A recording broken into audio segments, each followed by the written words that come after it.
You mean we're not dead anymore? No, we're not dead anymore, Carl. Gosh dang it. Save the ghoul. Well, he is a ghoul, so you're a bit in limbo. Hello, people that will eventually join or watch this whenever it goes on YouTube. Oh, and a new follower. Nice. Hey, nice. Mm-hmm. Welcome to Fallout Equestria, Distant Lands. Last time, our ragtag group of misfits You got to be more was specific. clearing out a military base that they had found. Outside were rad scorpions, which they took care of after a harrowing fight. Inside were ghouls and turrets that were triggered mostly by another player who is a tad bit late today, Tatterton. He had to finish that After solitaire fighting game. through the onslaught that was brought on by him, this fight included such things as a incendiary grenade almost completely burning all the hallways outside of the rooms everyone was in. And still the mini-boss-esque robot survived that and had to be shot repeatedly. After this event, the rest of the party continued to search through the facility, taking out various threats along the way, with a little filly almost trapping said traitor in between two different very heavy, very difficult to penetrate steel doors that could only be hacked. Thankfully, this did not happen. And now we have left with said filly unlocking a sort of armory-esque room. She's away from the rest of the party, separated by some rubble in one path and what is a clear path and another ceiling turret. Oh, and a Protectron is still up and about. So yay. Yeah. Thankfully, by my count from the notes from, checking between EFS and my various vision modules, there is one neutral biological remaining, one hostile biological remaining, and 6 mechanical hostiles. One of which is the Ponytron, which I've currently shot and ran from. Hit and run.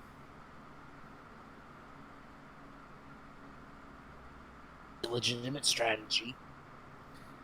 Yeah, I used up the last of the shots of my recharger rifle, so until I can find the mod that increases the recharge rate, I'm going to have to switch to another one of my weapons.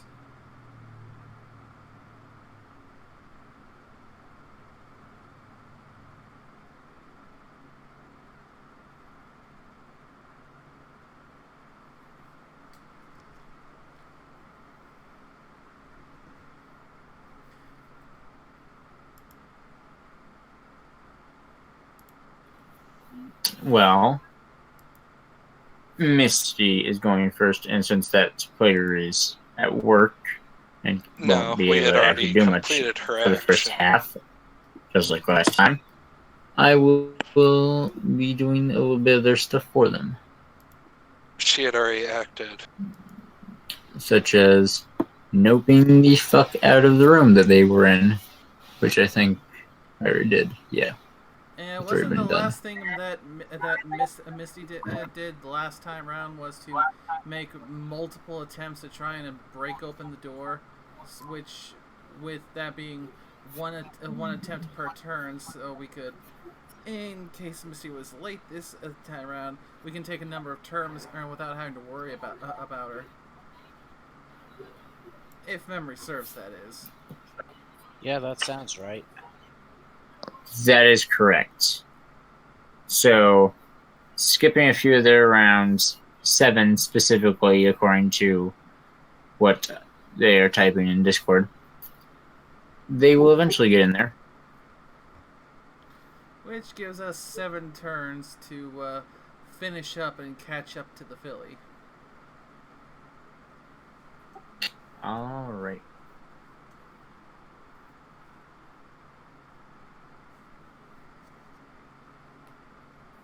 Alright, well, I'm counting this as 1, and it is the spoiled potato's turn. Masher.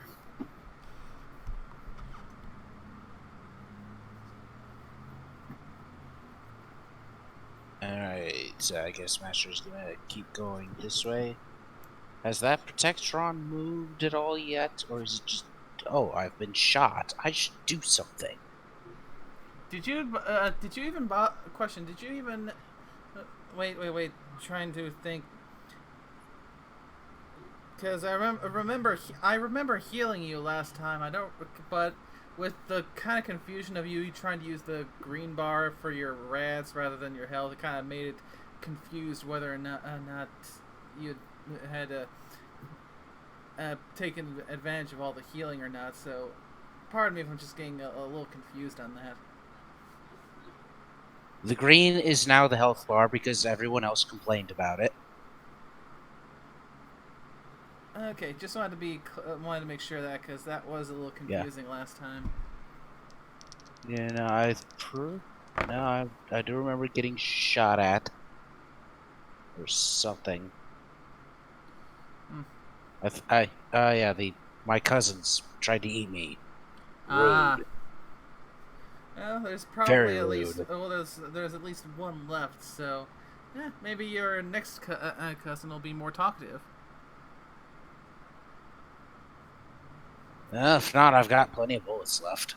Mm-hmm. So did this Protectron move?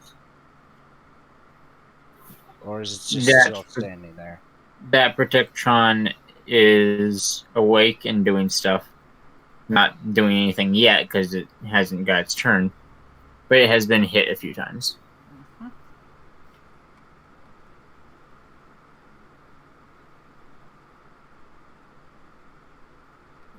Alrighty, from the looks of it, I do not see it moving around in its little pod.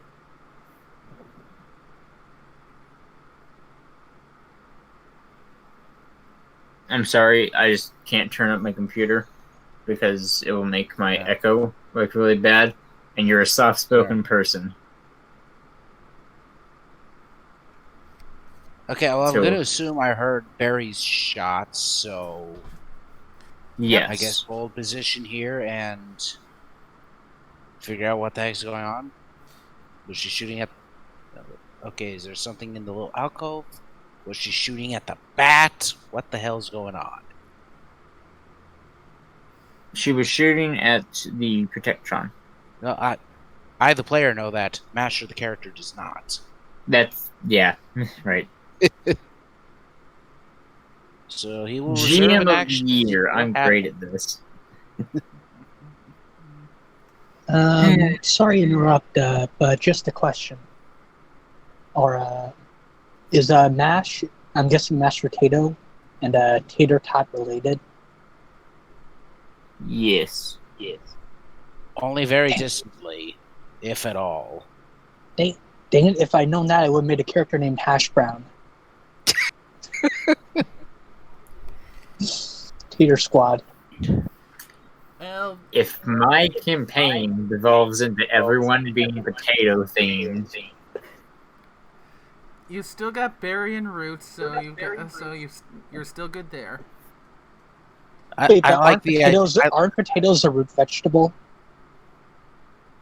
I like this idea of the Spud Squad.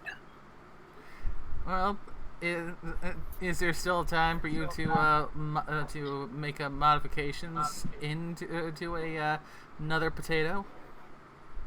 I have no clue. Though I am fond of my griffin. Anyway, Masher will reserve an action to shoot down this hallway at whatever is hostile.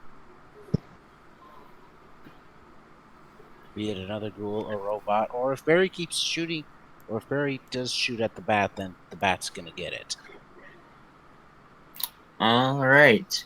So if Barry, if you accidentally hit the bat, Barry, that's dead.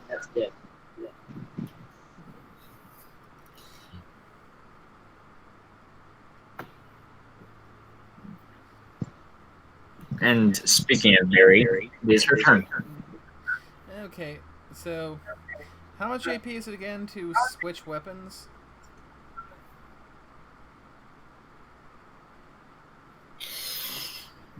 I believe 15 are math and obscure rule expert is not here.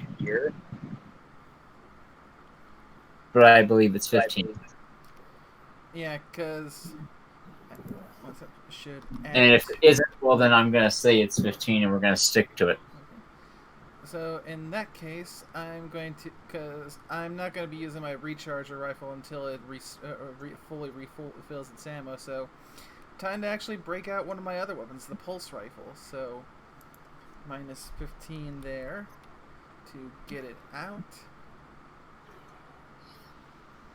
Let me double check the hits. Yeesh, 30 AP. Also, don't forget, Root can do stuff now.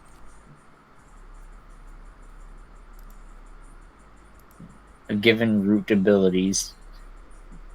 All right, I'll have to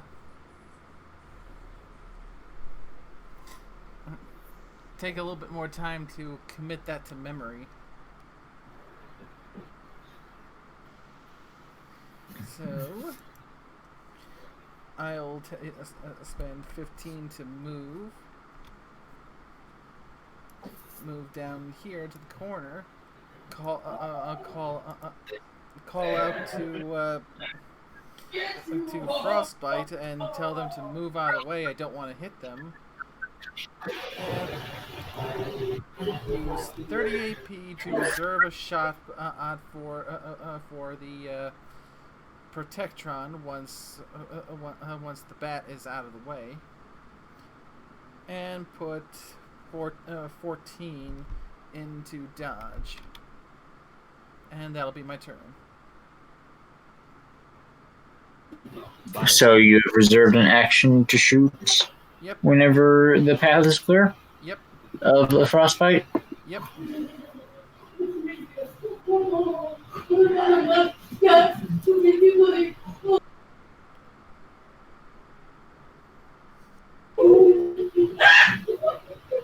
Give me a second.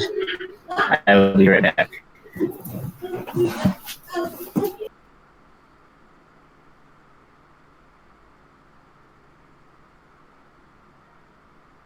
Oh dear.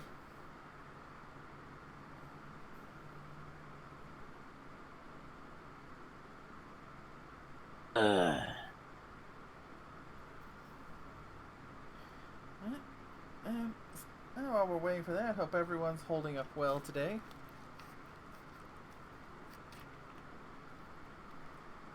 So far, so good. Just the usual Mondays. Mm-hmm. Could be worse. I've got pizza. I've got cider.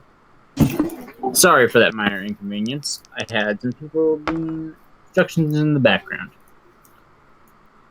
Do we need the shovels?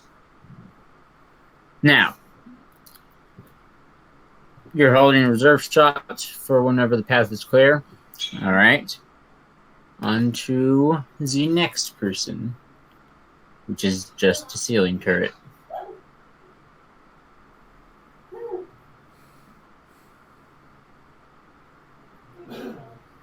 Tattertutsu will be online shortly, but he is not here yet, so skipping over him.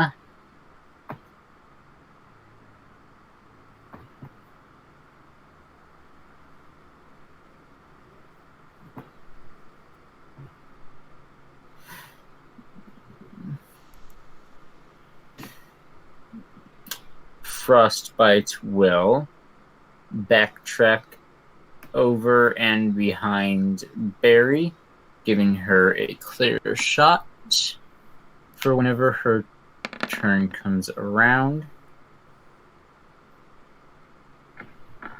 And the hall's clear now, so I can take that shot.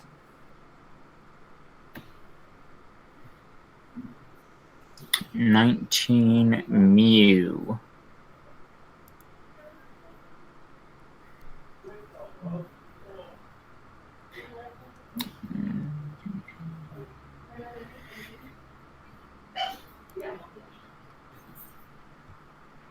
I should also make keep track of the ammo I use. Let's see, magazine size 20 Oh, uses 2 rounds per hit. welcome, Tattertot. We just passed over your turn. That's okay. Barry, your shot. It hits the robot, and if you could see its health bar like you do in the normal Fallout games, the tick would not go down. In Fallout 3 or New Vegas standards, the health bar doesn't even move.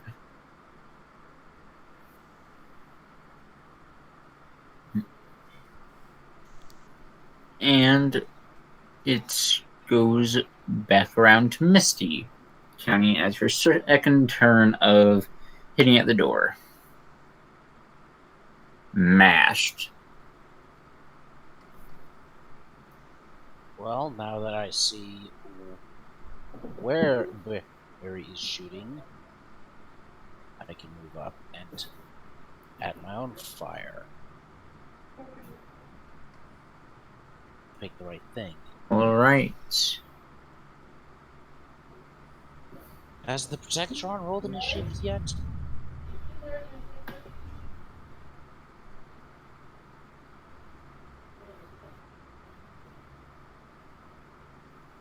The Protectron, despite having been shot several times, hasn't actually moved out of its little charging port.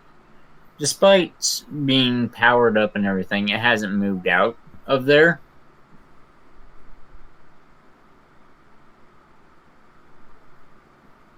And now that you are up this close, and you can see into its charging port, you can see that it is, for whatever reason, the legs have not turned on. Always the cheapest. I better put it out of its misery. Oh my, I do. I need to bring this up a bit. Oh my goodness! Senpai just noticed us. We just got hosted by Fiora. Nice. Holy shit! Hello. Panic! Sup? Huh. So first they noticed the story I'm writing about this, now they're actually noticing the stream. Next, you know, they're disavowing us. Yeah. Well, welcome, Fiora. Hope you like this clusterfuck of a campaign run by a clusterfuck of a person. And played out by a clusterfuck of well, for lack of a better term, clusterfuck ups. Just one big Charlie Foxtrot. Okay, so Alright. we'll check how close am I shooting. Let me actually look at this damage. 15 and 21. That's nice. That's nice. This robot is very dead. And thanks to the bonus of being at right in its face, everything's dead.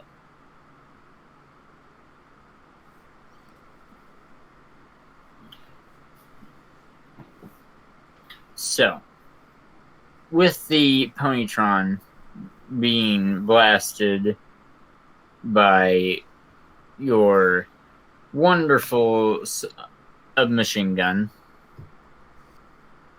I believe that is what you were using, that ends combat, because there are no other things aside from turrets that are off in the random parts of this world doing stuff.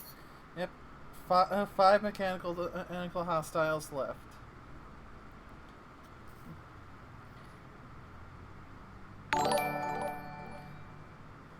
Oh dear, more coming in. Whose is it this time? Oh, this time I got hosted by Chris. Hi, Chris. I'm both honored that random strangers dropped in on us, Oh, and I'm afraid. and Avarna just popped in with a follow.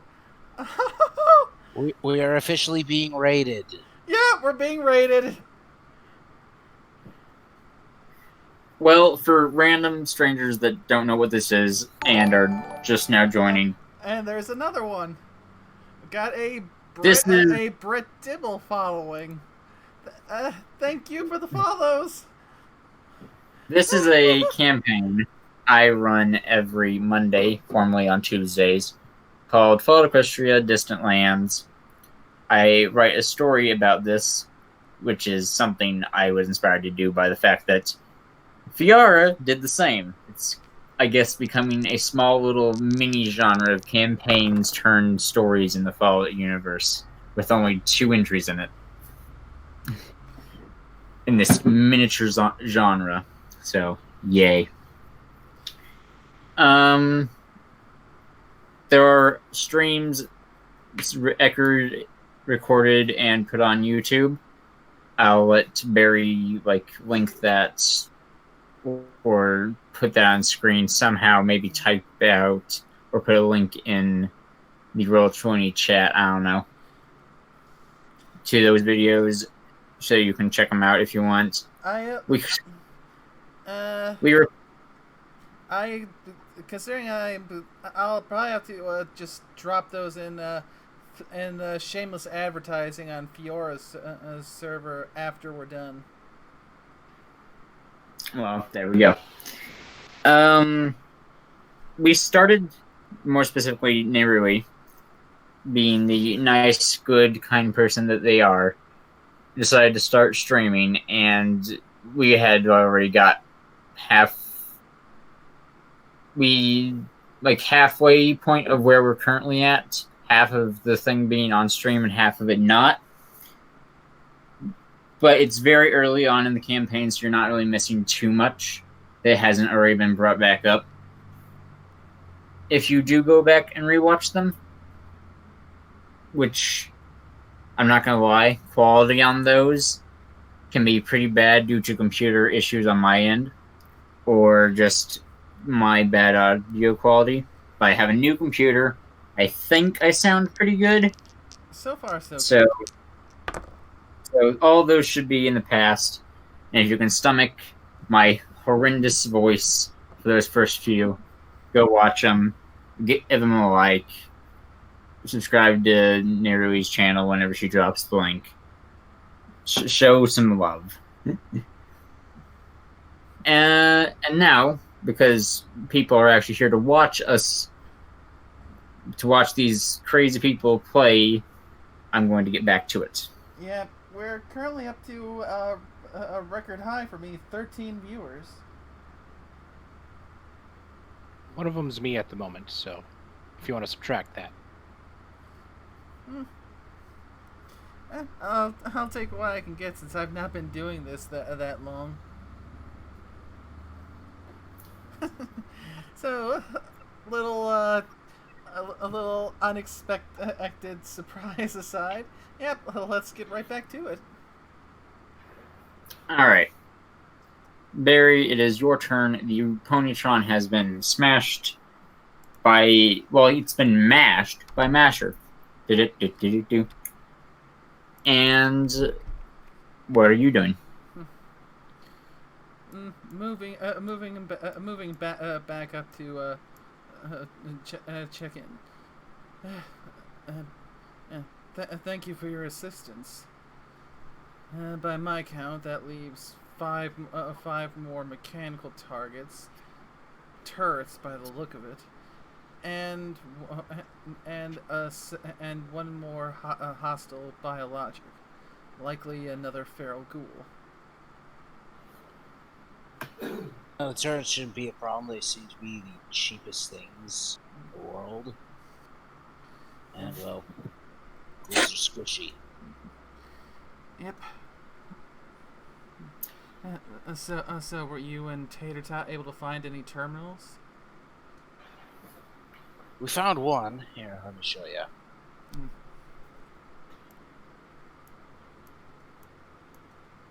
And we'll gesture to the door into the room. All right. And at that point, Barry will take and scan the terminal for any kind of files or useful documentation. All right. It has the same information, audio logs and diaries and whatnot that I told Tot about on last week's game that I honestly don't feel like repeating because that would be repetitive if we did that every time someone looked at this terminal. We can always do an overview summary once we're done of all the data that's collected from the terminals. That is a great idea, and that is exactly what I'll do. So, in the meantime, Barry will end up heading back to where she was before because there look like some doors there, and with her electronic vision, she could spot what looked like a terminal behind them. These doors are no longer standing, have collapsed, and are just easily walked upon. There are no enemies in here, some rubble in the corner, a coffee maker on the desk to your right over here. There's a coffee maker over there with a cup of very old, dust-covered cold coffee. Sadness. And off in the corner is a terminal. Alright, let's see what this one has to offer. This terminal requires a hacking check to open. Okay then. Hacking. I'm gonna take this opportunity to use the new dice set that I finally got and see because gotta use it at least once. 33 versus 75. That's a pass. Oop, wrong button.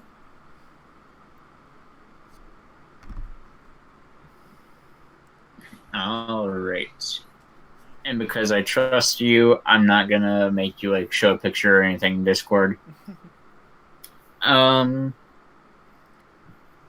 up in the terminal, the password was I like coffee, which subsequently is labeled on the cup that was covered in dust. So it's not a very hard to find password, but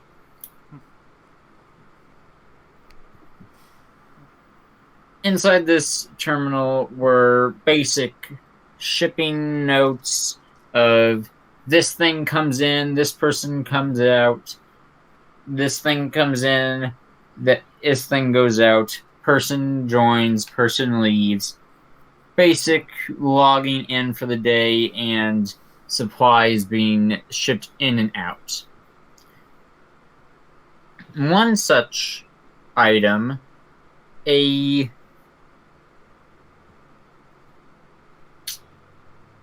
MOM Ministry of Morale, Barding,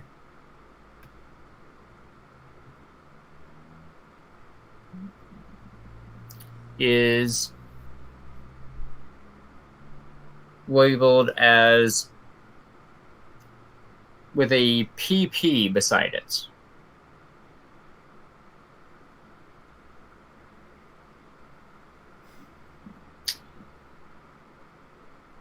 Okay, so aside And from the obvious joke, does that mean that someone had to go to the bathroom using that thing?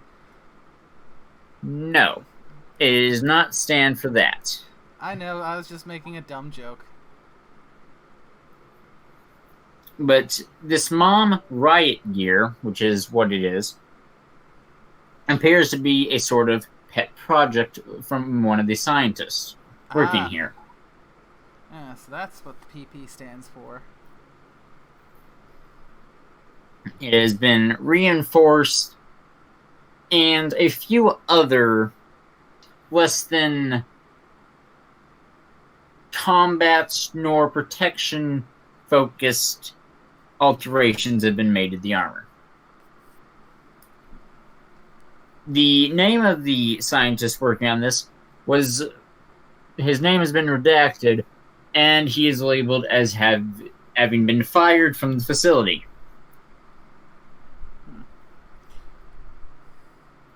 It is the suit of riot gear is currently stored in the armory inside of the base.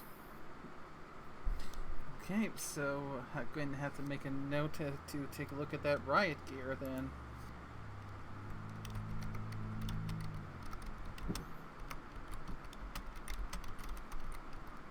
Aside from that, and the other just general notes of turrets being shipped in and installed, or this part breaking for this Protectron and someone coming in and fixing it, there's just the general notes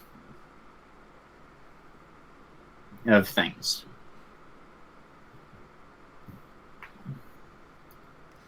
Alright then. So, as not to end up doing too much in one turn, last thing I'm going to do in this turn before I wait for my next one is to check and see if there's any rads coming off of that coffee, because I'm sure as hell I'm not going to drink it, but if it's old enough that it's soaked up some rads, it could be useful for the new ghoul that has joined us. This irradiated coffee, it is radiated. You get a few subtle ticks off of it, a little bit more than your average dirty water or sparkle cola, which I think is like 3 rads, I think, maybe 5, I don't know. Yeah. So there's you would estimate 6 or 7 rads in this cup. Every little bit helps for a ghoul. I'll pick up the cup and carefully carry it with me to over to. I'm just going to. And speaking of rads, because it is a thing happening within this facility,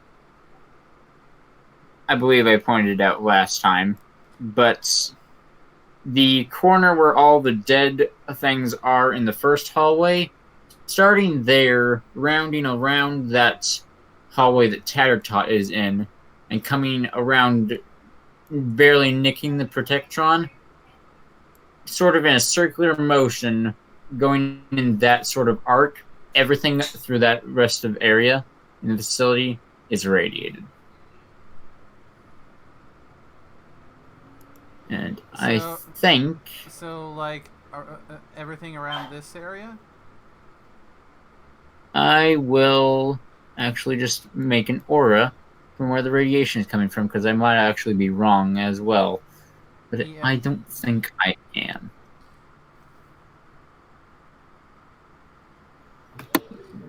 Okay. And while you're just setting that up, I'm just going to check my supply of Radaway.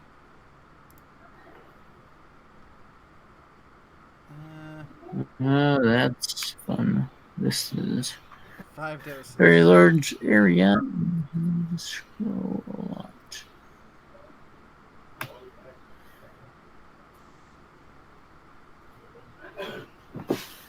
All right.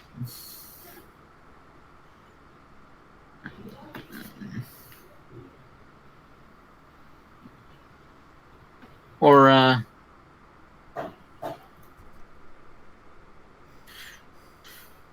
lime green, save changes. A little bit bigger than that, actually. So, yeah.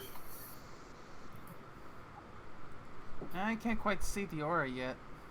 I haven't displayed it yet, that's why. Ah. And while you're doing that, I'll take care of.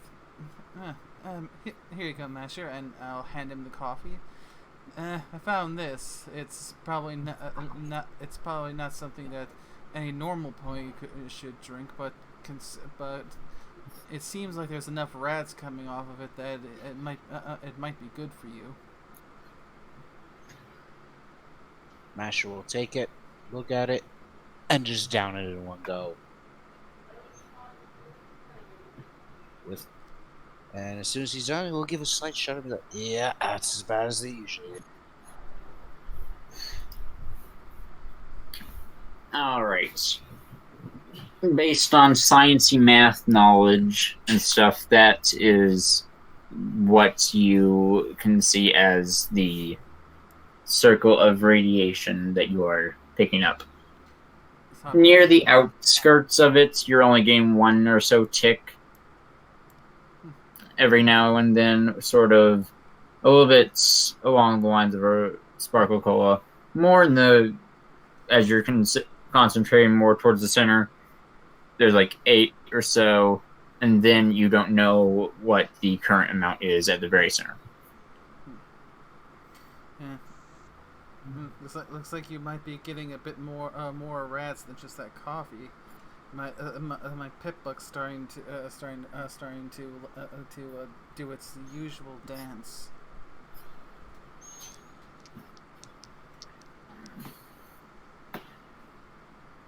All right. Masher, Go on. now I'll just type it down. All right.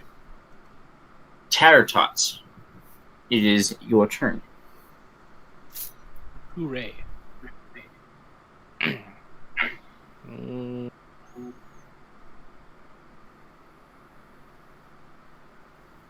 Okay.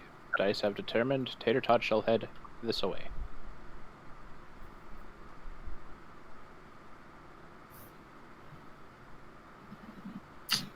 All right.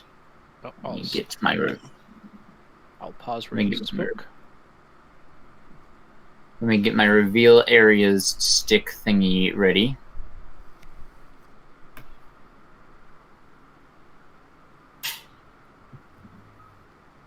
This hall, though you haven't reached that corner actually, I'm just going to go ahead and reveal it. This hallway is a dead end with no real purpose you can see. And it's been got too long for me to revive it. Unfortunate. I'm guessing that rubble, or that red above Tater Tot right now is rubble that cannot be passed, correct? That is correct.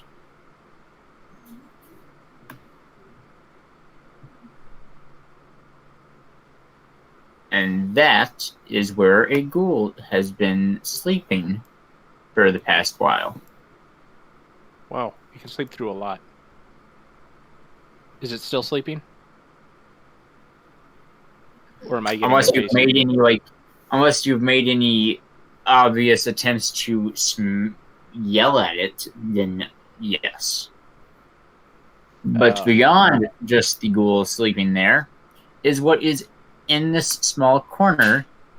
That has been patiently waiting for someone to walk over here. A turret, and it has had many times to reserve an action, as its turn has been passed over countless times. So, Oh my. it doesn't stack those reserved actions, but he is here.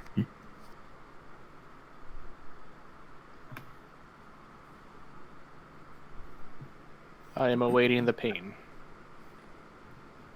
I am delivering the pain. In the form of a wonderful chain gun. It isn't appearing in chat because Roll20 likes to lag out. I can see your dots. There it is. Okay, miss. Hit with 2. Hit with 2 and crit fail. Okay.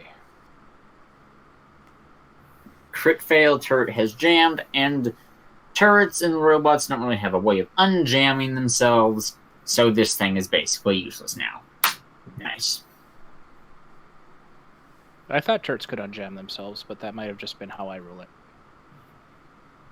Anyway, These things are maybe the more advanced turrets, such as the laser turret, could unjam itself, but these simple 10mm turrets don't really have that function. Such as the way that technically they can run out of ammo, given long enough time periods. Absurdly long periods, but they technically can. alright. Lowest bidder. Well. Fortunately, Tater Tot is well armored. One of those nearly punctured, but DT was greater than any of them. So. And his miss also hit the ghoul behind you, so I'm gonna... Oh, fuck. So the ghoul is awake now, as well. So, fine. I assume I should be spending AP to do things now. I assume that is correct. Alright. Let's see. Knowing Tater Tot, he will immediately start screaming. I'm going to save everyone's eardrums and not scream. Or at least give us a chance to, those of us wearing headphones, a chance to turn the volume down. Nah, he's just not going to scream. Because he has concerns for our well-being. Yep, and I'd like to say also, likewise concern for the viewers. Who cares about them? I do. It is comedy. Like I said, who cares? Yeah, so. That's terrible. That's terrible. Alright. I can only spend 18 AP for the dodge action. Alright. So they will have a -9 to hit me, and then I am reserving 1 action to shoot my battle saddle at, well, anything that occupies this line. Well, let's hope the wandering bat pony doesn't happen to walk in that line.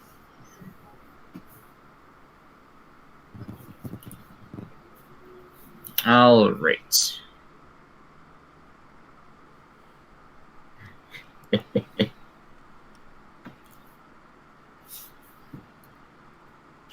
Speaking of said bat pony, they sadly don't have much to do due to the player not actually being here.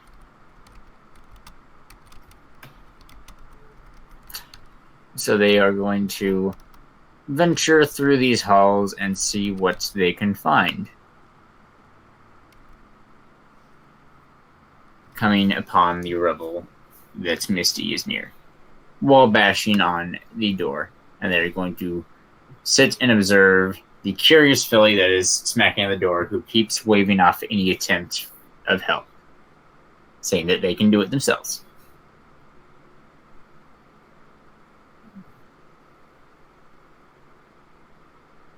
Number 3 on strikes to the door by the filly, and mashed potato, it's your turn.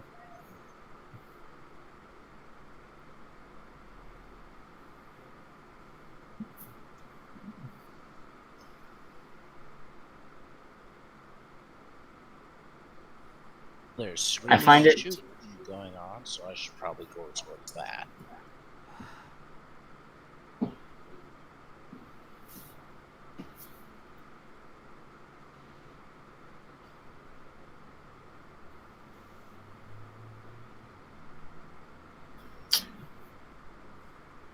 So, you've moved. Any other things you are doing majorly? I think it's safe to say that exhausts my AP for this round of combat, unless that ghoul is actually dead.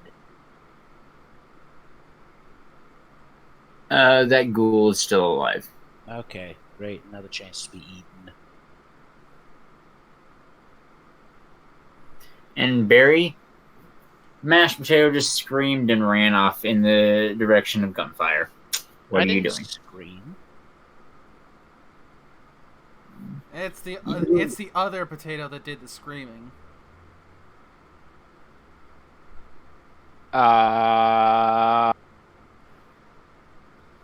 In chat, you've typed that you turns toward the sound of gunfire and Spud screams. Yeah, Tater Tot screamed.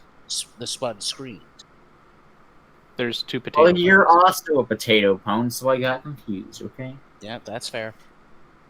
And Barry just face hoofed again. Again, I wonder how I've not managed to dent my head cybernetics with these ponies. It's simple. They need you, or they would all be dead.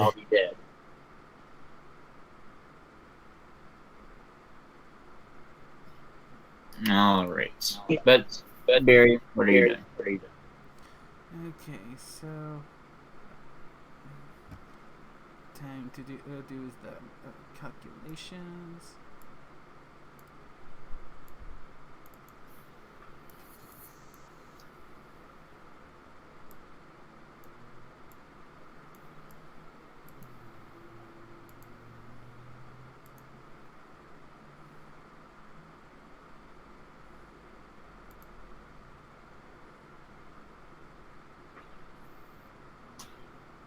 I need 125, and you would need to go to not be in there.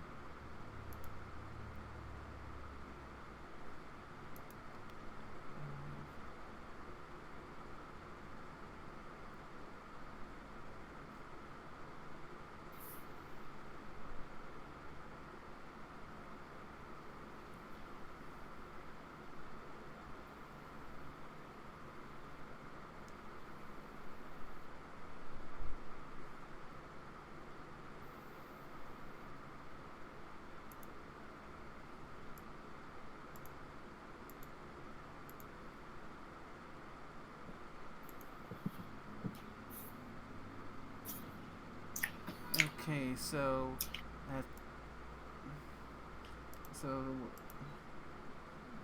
minus 15.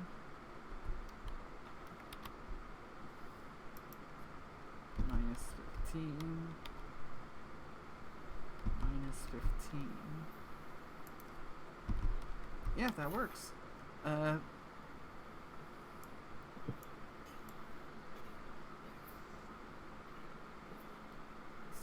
If I remember correctly, that's sprints and two sprints and slowing down, leaving me 30 AP to reserve an action to shoot whatever comes through that hallway. All right.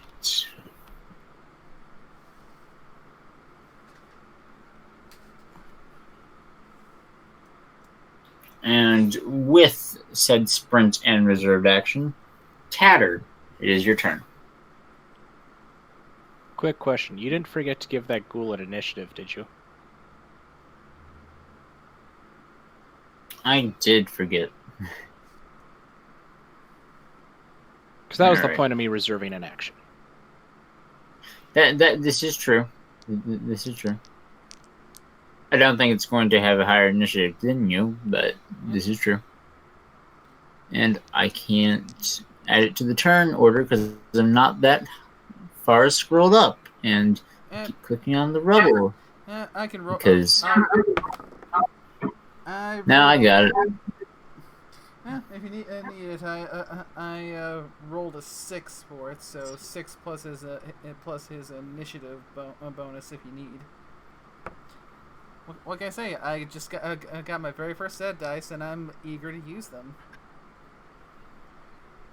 Alright, well, let me look at what his initiative bonus is. Ghouls have fairly high bonuses, if memory serves. Fun fact, he is just above you, or just below you on the turn order. And He since can be it's just currently above your me. turn, That's fine. He can be above me. alright. I guess it's a question that seems to keep coming up from time to time, but it's agility that determines priority. Whoever has the highest agility, if it's both have the same same initiative. Oh, that is true. So Tater Tot's agility is 6. So if this His thing has agility is 6. Okay, so what's the second next one? Perception. Yep. I think so. Okay, in that case, Tater Tot has a perception of 4. The ghoul has a perception of 6. Okay, so there we go. By rules, Ghoul is supposed to go first. Just as planned. I would have loved it if you had a perception of 6 and it had a perception of 6, because I wanted to see where that was going. Well, I think at that point you just roll a dice. At that point I would have gone with luck, but yeah. Alright, so the ghoul steps out and is going to go and do a thing to you, but I believe you had a reserved action. I did. Pew pew. Okay. 17 and 25. Total of 42 magic energy damage. Each hit ignores 2d10. But I don't think those ghouls have DT. They do not.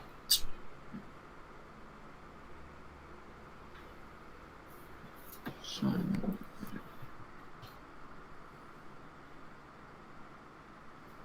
This ghoul is immediately blasted by recharger rifle fire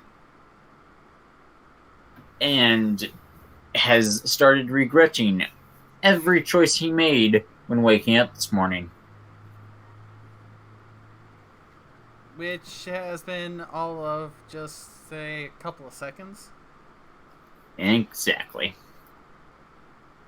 And he is going to charge forward, activating Barry's college shot. Another 11.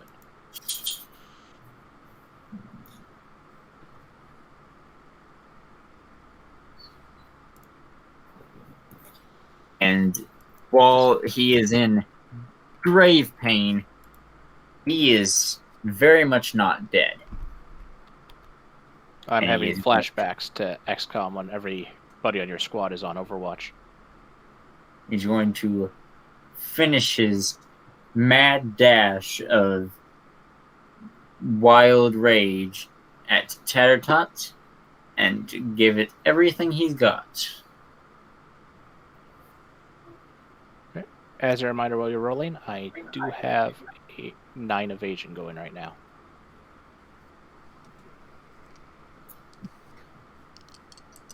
Alright. Let me look at AP.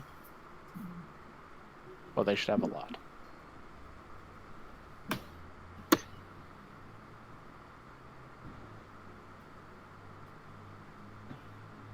Triple bites.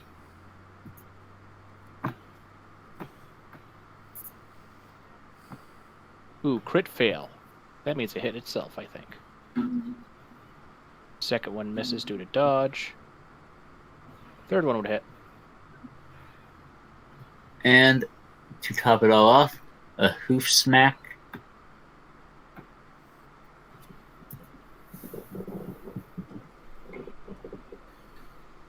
And a very angry glare, because it can't do anything else this turn.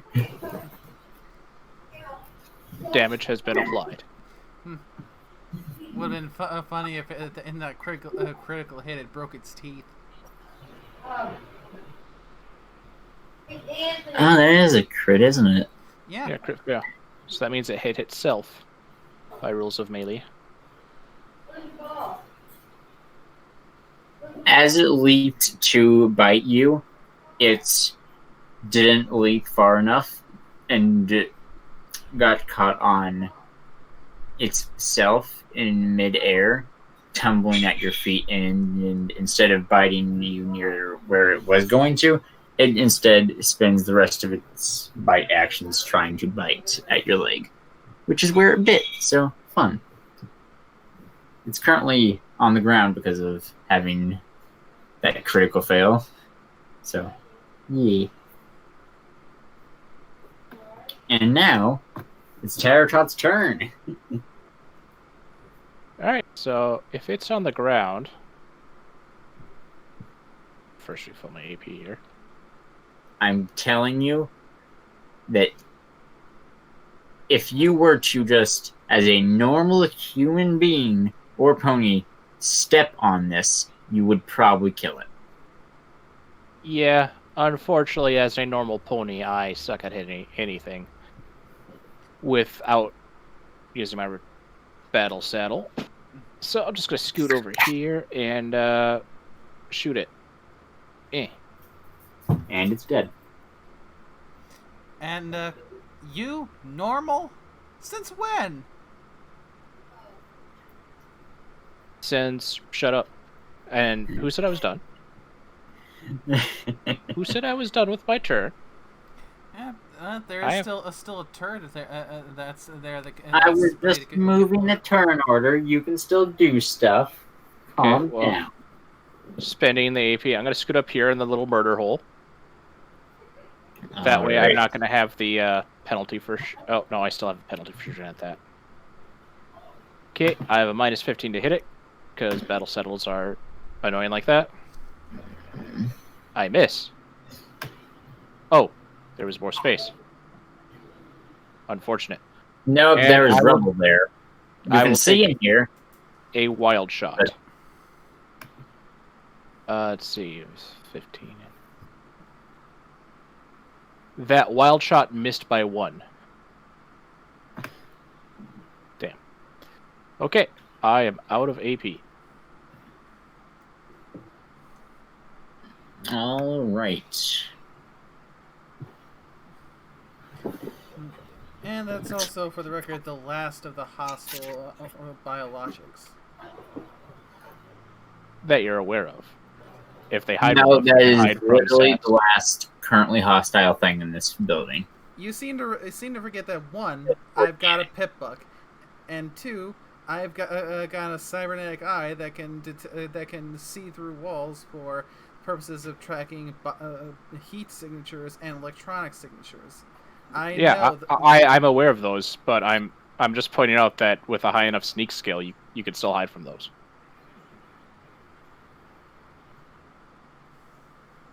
Yeah, aren't ghouls cold and dead, and they can hide from the EFS?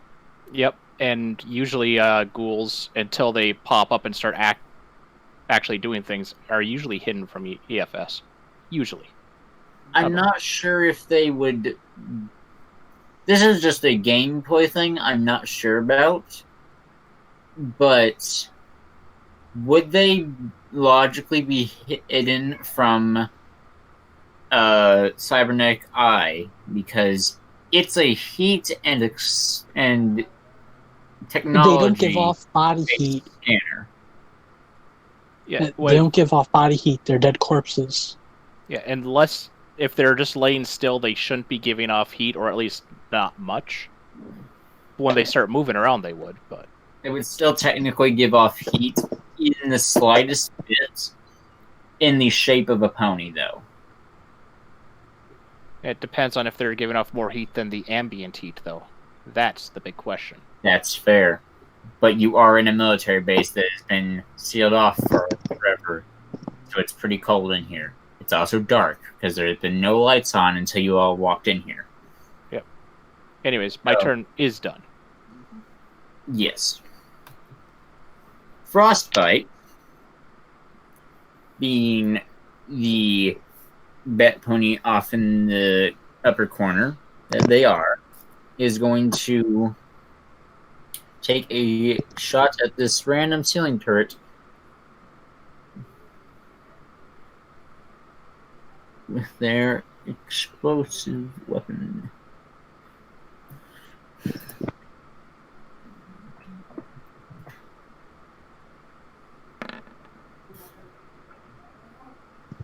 As a hit.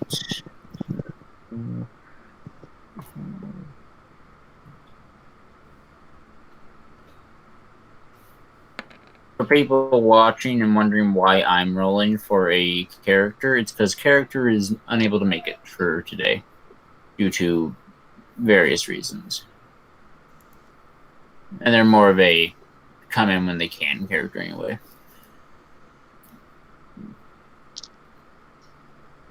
This turret is now dead. Dead. Very dead. So four hostile electronics now.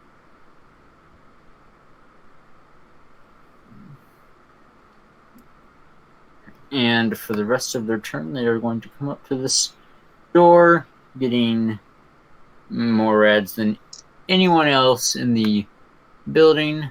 They're going to come up to this door that I have revealed just now and try to kick it. But I'm not going to roll that because that's stuff that party should be there for.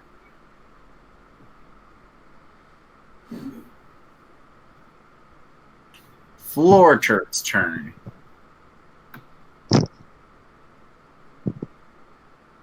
It doesn't like the fact that you tried to shoot at it, Tattertot. But it's jammed and can't do anything about it, so it's going to angrily click in your direction. Ha ha ha. Victory is mine.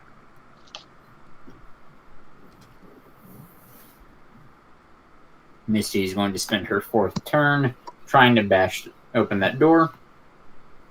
And mashed. It's your turn.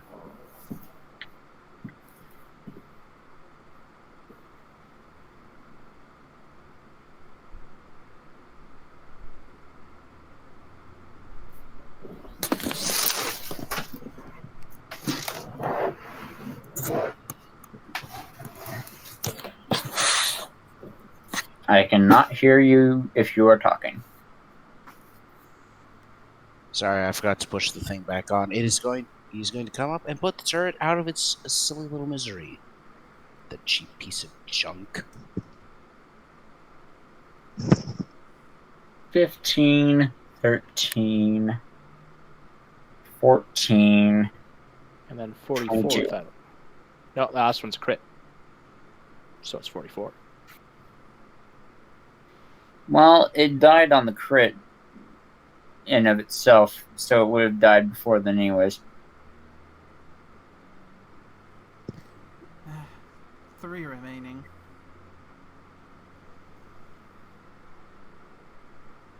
And that is the turret. Gone and done. Any other things you were doing this turn? Well, since it's a 10mm turret, I'm going to scavenge it for some ammo. We can find Roll out how a much. 1d10. Roll a what? A 1d10. Wait, I think that's what I need to roll. For these turrets on ammo. I believe that's what the number is. Let me check. 4d10. Sorry. I had my numbers wrong.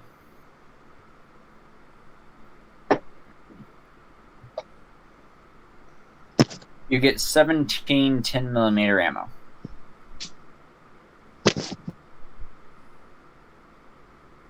Cool.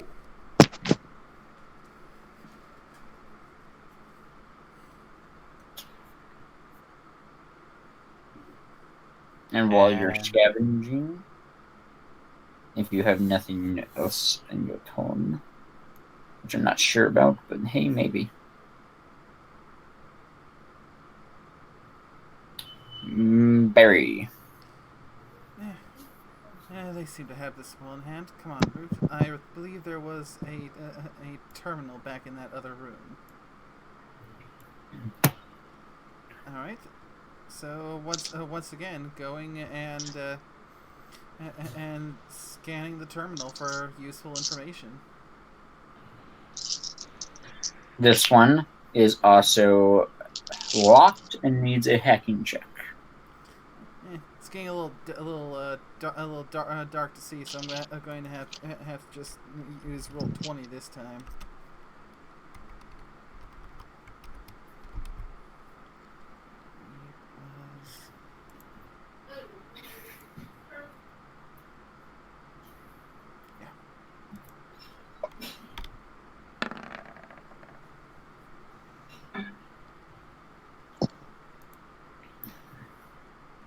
We're good.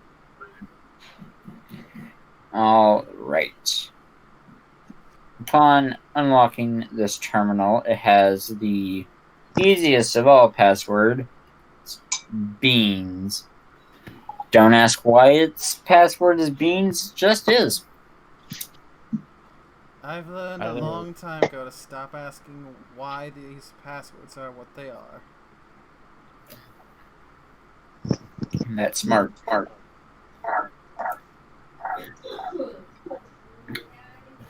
On this terminal, what is happening about this? So you're getting that echo too, huh? All right, is it better? Yeah, that one was. All right. Immediately, my voice just decided, "Hey, I'm gonna fucking die." On this terminal, there is general day-to-day security camera footage-esque things, such as stated, the security camera footage. This has been already looked at on the other computer, so it's a retelling of that. This was on the other computer that Tyler looked at. So it has that retelling on it, as well as just general announcements for like maybe morale boosting events being held here, such as a person's birthday that happened about 3 weeks before the end of the world.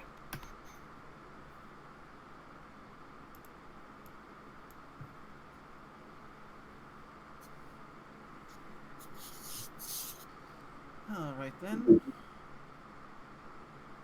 Nothing too absurdly intriguing.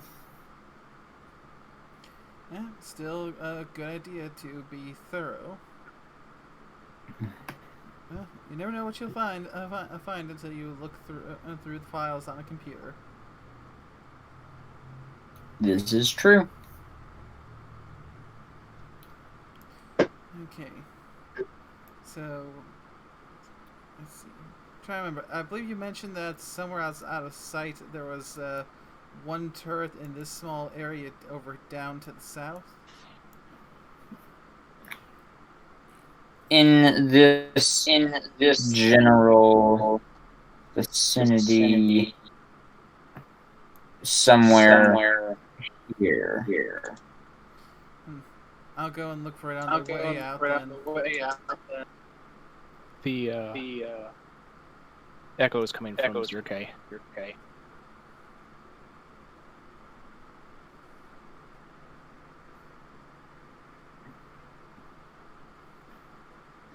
There is like a freaking gnat crawling on my screen, and it's bothering me, and then it goes away and comes back, and it's...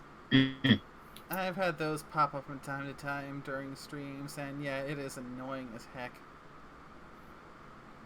And I'm in a dark room, so whenever it crawls off screen, I don't know where it goes. Ooh, yeah. Oh, this is painfully annoying. Okay. But yeah, the turret is in that general vicinity. Yeah, have to make sure we get it before we leave, because, you know, that much experience and potential scrap for selling and or making use out of. Indeed. So, because I know there's 3 left, and there's clearly one that's over here that's revealed thanks to the Philly. So, what's the general vicinity of the third remaining mechanical hostile? The mechanical third is in this general vicinity, and then the organic living thing that is not hostile is in this general facility. So, it's pretty much roughly the same area. Roughly. Though I will note that there is a hallway right here, and when you look in cybernetic vision, it appears that there is a wall between the 2 locations of the creatures. Okay, so Barry will head over this way, pass by Frostbite, see how they're doing, and then go and peek down the hall.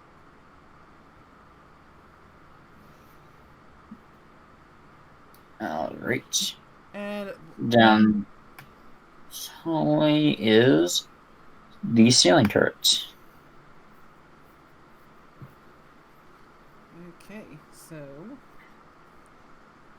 Since you're peeking around the corner, basically, it does not immediately notice you, but it is scanning around, and if you go out into this hall more, it will notice you and obviously be added to the turn order. Yeah. God, I'm going to have to move my character around a little bit because when you got this blocked out here, I can't really see my my health and energy bars. So just gotta move entirely so I can actually see what I'm doing. Give me a second. I'll just reveal that small bit of unaccessible area. Yeah, because the tight hallways make keeping a track of that a little bit more difficult. So, Ever so slightly. can I say pop sats and shoot around the corner? At a minus 15 penalty, yes. So no penalty because I'm popping sats first. Yes. Okay, so minus 10 for sats, and then minus 60 for 2 pulse rifle shots. I'm not going to say headshot because what exactly counts as a headshot on a ceiling turret? The sensor module thingy-majigger that detects you. Huh. And can I make those? Wait, I'm just going to Yes. I'm still going to do a regular pulse rifle shot because that would end up adding to the 15. Take it beyond the corrective nature of sats. So, also, these turrets basically have 44 HP. So 2 sats assisted shots from behind cover.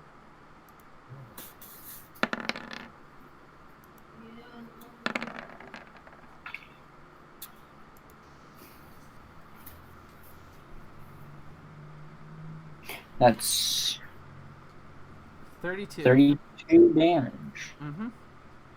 Each hit ignoring 2d10.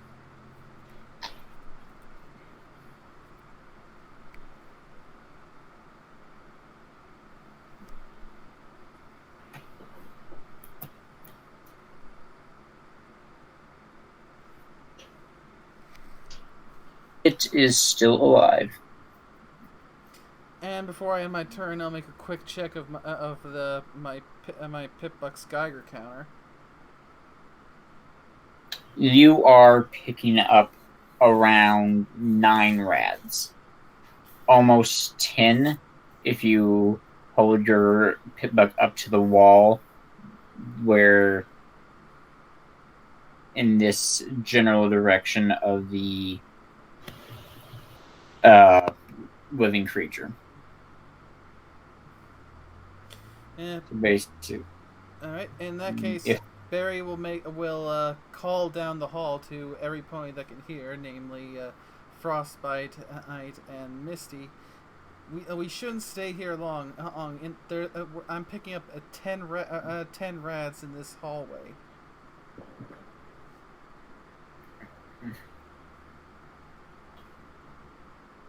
the turret is going to get added to the turn order, or you know what? I'll just use the turn of the other turret that's down there because that one hasn't done anything. So might as well just use its initiative for both of them. Make it easier on myself. Mm-hmm. Especially since we're not gonna be interested, considering how they're on two separate sections of the map. Probably not gonna be having to deal with them both at the same time anytime soon. Oh yeah, definitely not. This turret is going to, due to very much not being happy that you shot it, shoot at you with its chain gun. Yeah, If I can highlight and copy this. Macro. Yeah. At the same time, though, I'm still kind of behind cover, out of line of sight. Can it even hit me? It could be trying to shoot you when you're popping out to shoot it, so... That'd be more of a college shot-esque action. It's going to reserve a shot to hit you whenever you pop around the corner. Next. And with that, Tattertop. Alright. Well, last time I seriously looked at Rebel, there was Sparkle Cola. Indeed, there was. Is there anything of... Should I roll perception? See if there's anything on the Roll river. perception or luck. Either one, I don't care. Alright. I'll be rolling luck. And I failed. Nice. Even if that was a perception roll, you still would have failed. You just would have failed extra hard. Yes, which is why I chose luck. So, as you're looking through this rubble, you stick your hand down and whatnot, and directly into what amounts to dried feces from the ghoul before it died. Gross. I'll whip that off. Could you move around? And oh, look, there's a turd over there. Pew. No. That rubble would have required an athletics check to climb over. Oh, I had simply done a double movement, but if that requires athletics, then it's actually quite a bit more cool than I thought.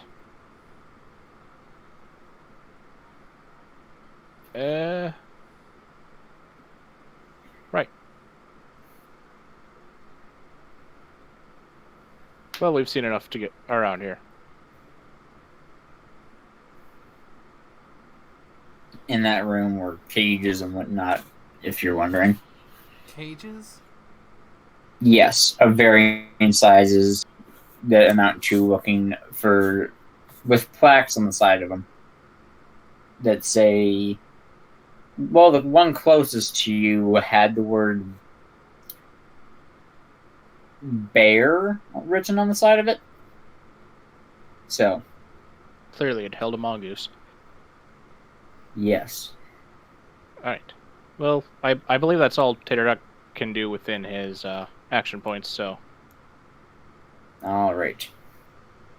In that case, on to Frostbite, who I am waiting to do anything with this door because story stuff.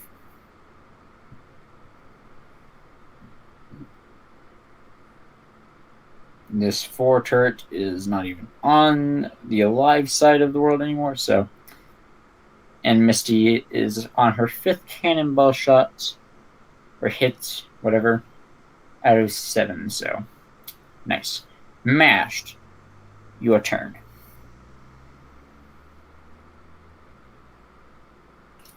Alright. Masher is going to walk over this way, and as he does, he's going to pull out the service rifle, because gosh dang it, that SMG is hungry.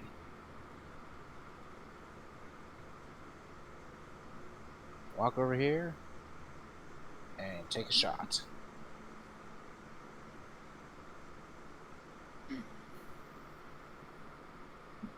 As the turret had a reserved action to shoot Barry specifically, I'm not going to make it shoot you.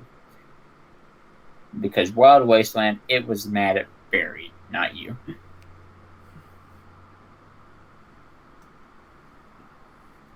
.21 damage. And it is not dead. Well, heck.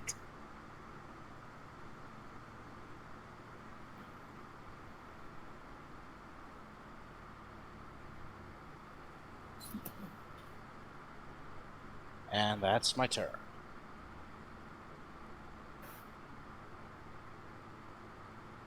I think this is the turret that's the ceiling turret that survived the longest out of all of them. Even without having just been off in the back corner of this place.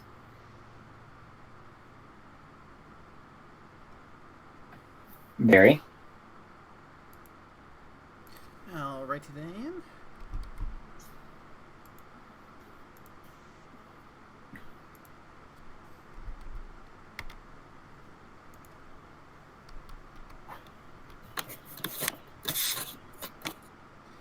Okay, going to spend 15 to switch back to my recharge rifle. Another 10 for sats. And 20 for a recharge rifle, rifle shot from around the corner. And it is dead. Actually, that's a miss. Well, if it survived, it would be dead. I mean, if you hadn't missed, it would be dead. Like in English. Now it is.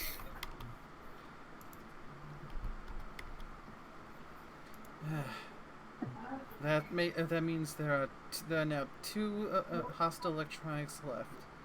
From what I could see, there's one that's nearer to the entrance, and one that's closer to here, over by where Misty is currently trying to break into the door. Indeed. That was being said in character.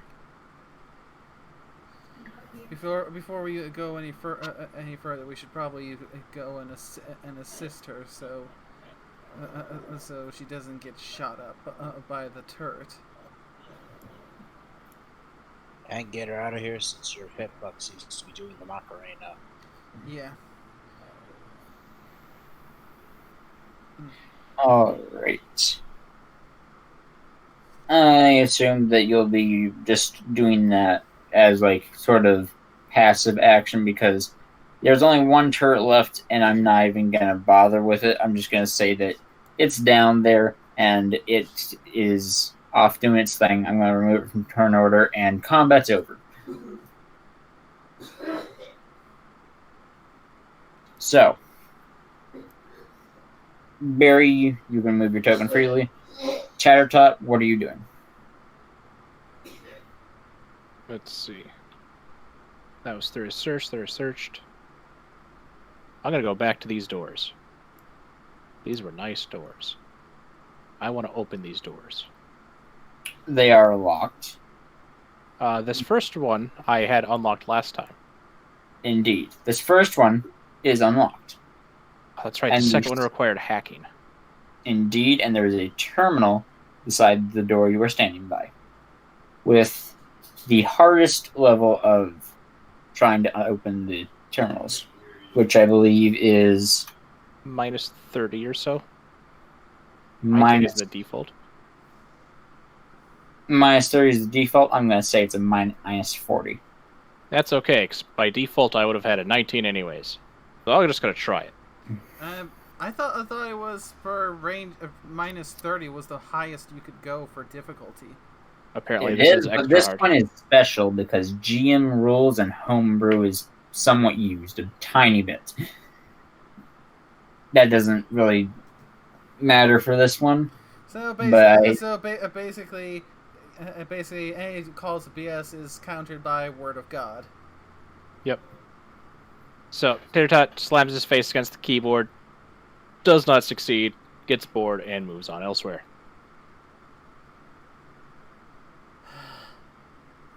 yeah, I'm just gonna say you slammed your face into the keyboard and then you look at the screen and it's frowning.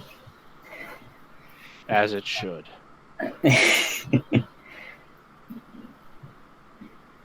Frostbite will join the rest of the ragtag cluster fudge over here by Misty.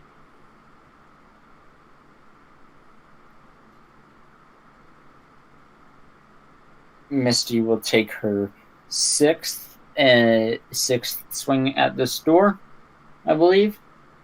And Mashed, what are you doing? Joining the ragtag Charlie Foxtrot gang.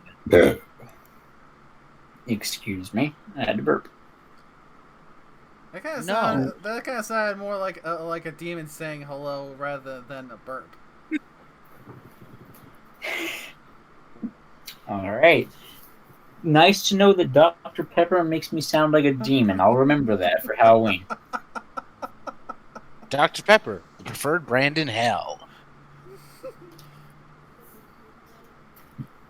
There better be a Dr. Pepper slogan somewhere in the Has-Been Hotel series on YouTube. Dr. Pepper Cranberry. Now that is in hell.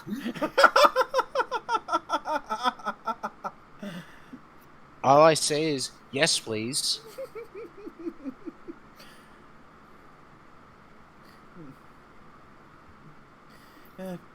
Be careful going inside that room, Misty.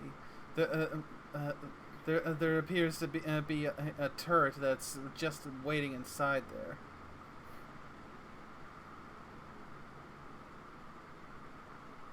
So there's a pew pew inside. Got it. And she will smack the lock one more time, letting the door creak open.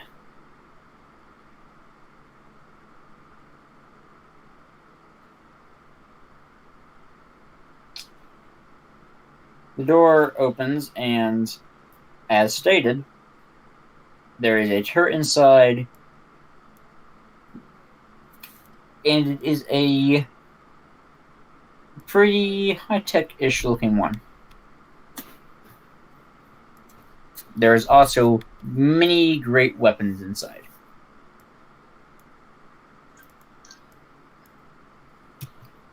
Strewn about the floor.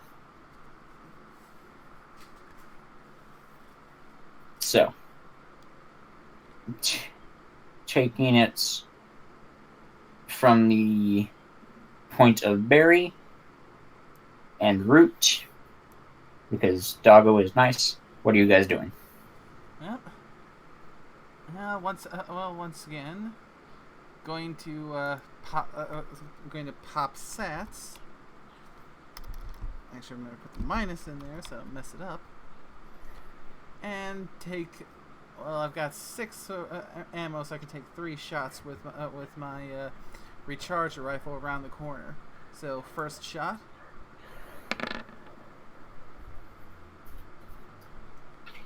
Second shot. Miss. Third shot. Hit.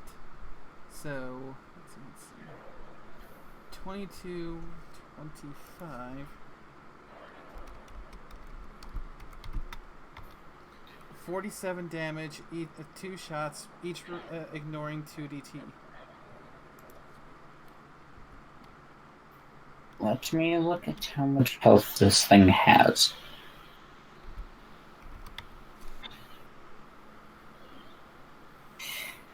So that's 28 and 25, 47. Basic non 2DT. Let me look at its DT.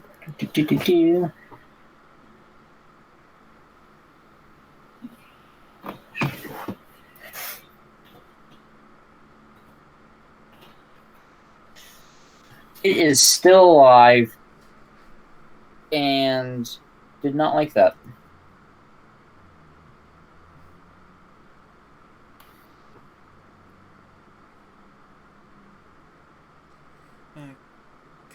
Considering some of what I'm seeing on the on the ground here, I'd say if there was at least one decently priced bit of defense tech, it would be this one here.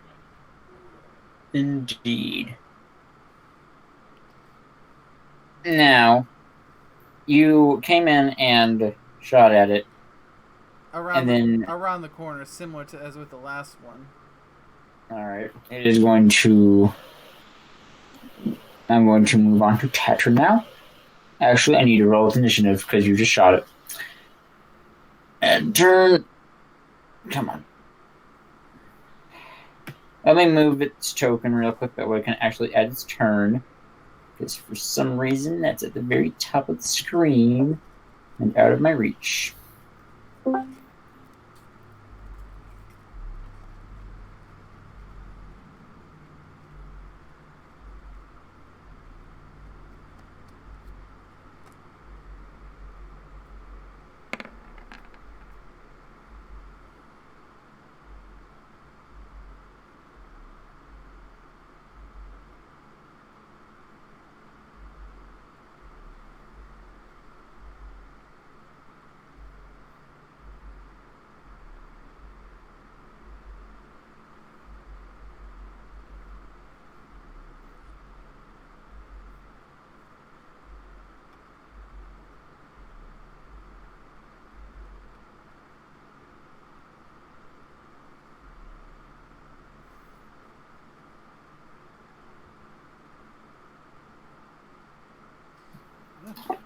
Alright.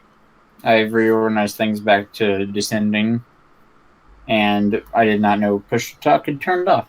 Taratot, it is your turn. Alright. There was a coffee maker down here, wasn't there? Where is down here? Down in the room where I found the rancid coffee that I used to give some rats to the ghoul. Alright, yes, there is a coffee maker there. Cool. I'm taking it. The entire coffee maker. How big is it? Average house-sized coffee pot. I'm taking it. Alright. Then I'll go find the others. I needed something valuable first. Alright. Of course, go looking for things to sell while you're hearing the sound of laser fire coming down the halls. You're all much more better at combat than I am. That's debatable. That's sad. I'm the doctor. Yeah, so you can fix yourself up if you're hurt. You got the school that wields the SMG. There's the explosive pony, and then there's the midget that's a super munchkin. Celestia. Yeah, super munchkin. That's accurate. Celestia, damn it, Todd! I'm a doctor, not a soldier. Yeah, you keep them patched up while they kill things for you. Yeah. Yeah. Alright. First fight is going to not do anything because this is a dangerously enclosed area and is afraid of hurting the good, precious loot inside. Mutart's going to reserve an action to shoot at anything that comes in. And Misty is Misty. She's going to sit there like, well, you're gonna go do it? Clear it out. I want to go look at the shinies. Unless Taratot wants to throw a snowball for me. Oh, that's right. I had access to that sheet. It'll take me because I never made the macro. I'll do that right now. All right. In that case, I will go with the idea of her just shooing everyone inside to go and take care of it for her. So, back to Barry. Okay.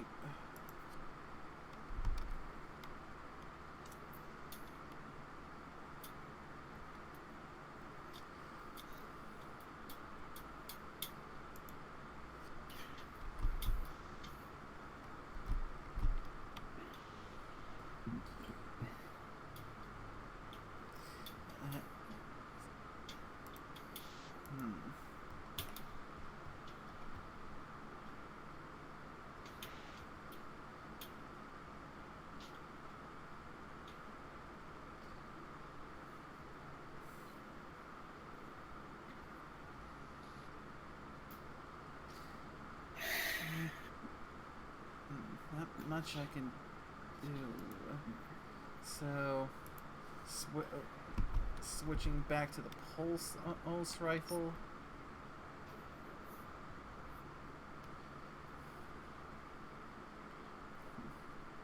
Actually, since it's going to have me do the same thing, I'm going to pop sets.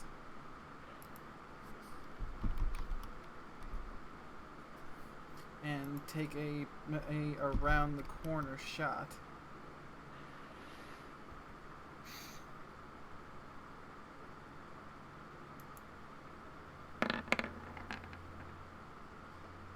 Crap. Miss. You shoot into the room, and with a miss, you smack the Gatling laser sitting next to the turret with a laser, and I'm going to remove part of its condition. Fuck.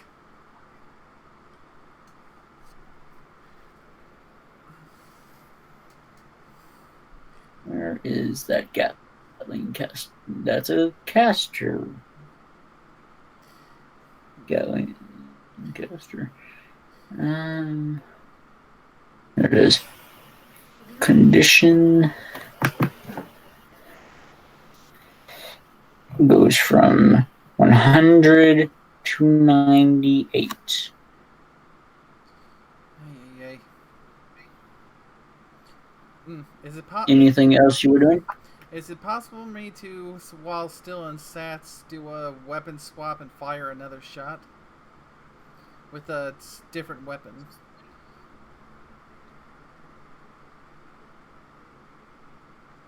I'm going to say that the weapon swap would cost more AP, but I'll let you do it. If it costs more, if it's going to cost more, then I won't be able to make a shot because it's 30 AP for a shot with a pulse rifle and 15 to switch, which would leave me with no AP. Wild shot exists. All right, I keep on forgetting about wild shot. Wild shot does require you to have moved first. All right, never mind. Sorry.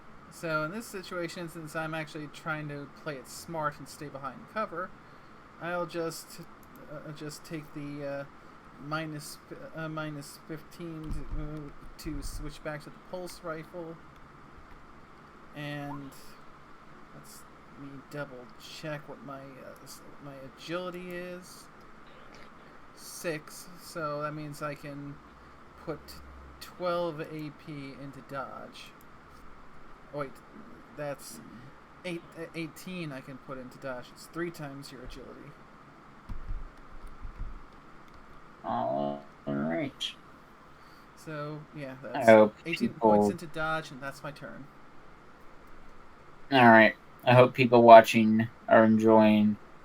Sorry if it's been a little bit slow. This is a very combat-heavy episode due to being a dungeon. Mashed, you.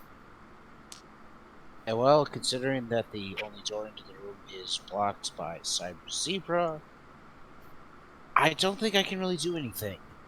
Not enough space for you to swing around.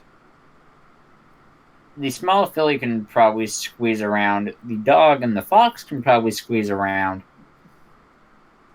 The ghoul. I'm not sure if a full-grown pony can squeeze around. And I don't have enough AP left for a move action, so sorry about that. Every pony. And because of this, I doubt Tot will be able to do much either. Is that correct? That does appear to be correct. All right. And However, I do have a macro made for the midget. I have seen. And same with Frostbite, but not the Muturret. No. Oh, and well, you shot it from around the corner, so yeah. No, it didn't have a chance to shoot at you. Yep. I'm not. I know. I'm the damn doctor. I shouldn't be rushing in. Well, the soldier would be willing to rush in if he could just squeeze through. I'll be sure to move out of the way next turn. The small Misty will hop up on your back and cast Snowball in front of you due to magic horn magics, and yeet a snowball at the Muturret.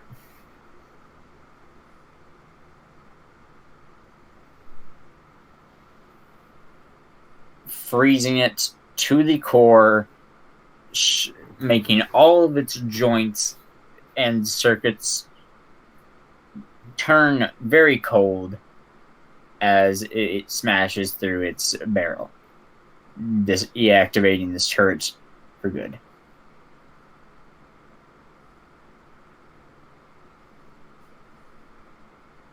And that ends combat for this dungeon. For now, at least. When I finally am able to find that cyber horn implant, you might have to try and teach me some of those spells of yours. Okay. I imagine at that point Misty would say, "Okay, you shake the stick like this," and just starts flailing about with the quote-unquote mighty Zephyr blade. I think that you might be right. That's exactly what she does. Now, the very small compared to other rooms that you've seen in this facility, armory, has ironically not very much armor in it. There is the aforementioned mom right gear hanging on the wall. Would that be this unicorn officer barding you have listed here? Yes, I had to change it because I realized that this thing was absolute trash and I didn't want it in here. So I changed it, but I never actually changed it. So let me put the actual thing in here. It is hanging on the wall, along with some plasma grenades and mines on the bar beneath it, table, countertop, whatever. Some 9mm pistols strewn about, a magical energy sword leaning in the corner. There's a ripper, and in the Gatling caster lying next to the Muturret. As much as I would love to take this weapon with me, I'm afraid I'm carrying too much. Someone will have to carry it for me. Done. Now, before I describe all these things, I'm going to call for a 10-minute break. I will be right back. Yep, we can start to divvy up, or at least not divvy up the loot, at least figure out who's going to carry it, because, I'd imagine we probably need to make a trip back to Mud so we can sell some of this, or otherwise process our inventories, because, you know, usual routine. We go hit a dungeon, get loaded up on loot, are close to, if not over encumbered, and then have to head back to into our hub area to lighten our load. Yep. And I might be able to use that Gatling caster if I fix it to the battle saddle. If I'm not back in 10 minutes, it is because I am taking out a dog. So we will start whenever I get back if I go over 10 minutes. Root! No! Sorry, when he's a takeout, yeah. Anyway, I'm gonna go and get some water because it is still freaking hot in here. Because AC broken AC, new one hasn't come in the mail yet. Oh, AC is broken? Yeah. That is unfortunate during the heat wave. Yeah. So yeah, I have been going through a lot of water and a fair bit of ice cream to try and help keep myself cool. One thing I did while my AC was broken, an old technique, if you freeze a bucket of water, like an ice cream pail full or something, and put it by a fan when you sleep, it gives or even when you're awake, it gives a mild AC effect. Enough to take the edge off, but doesn't really cool down the room. I've been using some bowls, but maybe if I can invest in a proper bucket / carton of ice cream, clean it out, that could work pretty well. Yeah, or any suitably large Tupperware, of course. Yeah, but for now, some water.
That's better.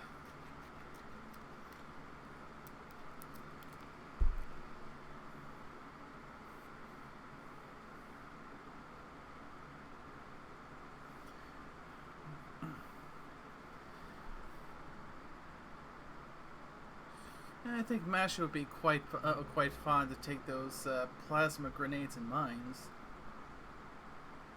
Grenades, yes. Mines, maybe less so.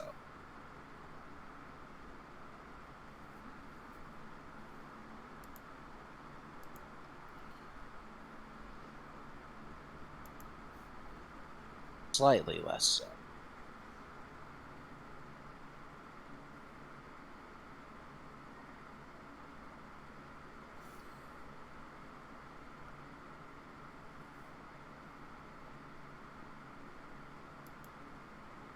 And there was much freedom. Huzzah! Also, I just returned.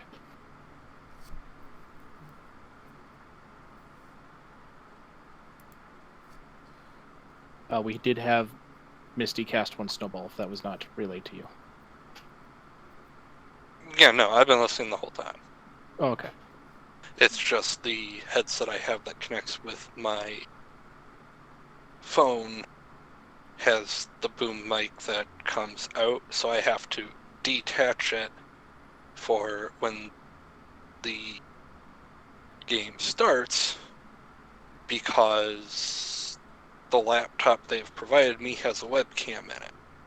And I am aware that there are programs and such that, at least theoretically, my work could have put on it to take random pictures and such so they can see if I'm like there and working or not, sort of thing.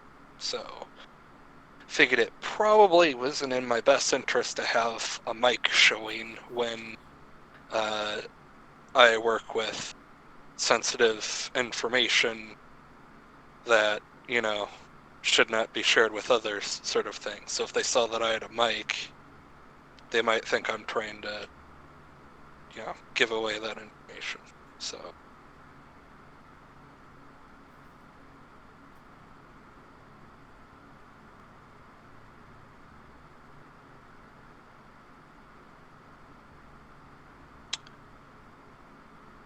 Just one of those, I would never be stupid enough to try to do that, but there have been enough other stupid people that I have to be careful.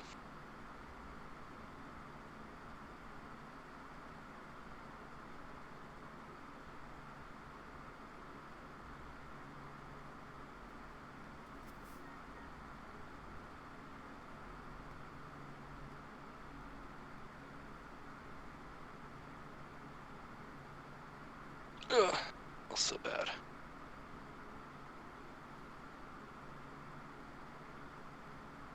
Guessing that's a side effect of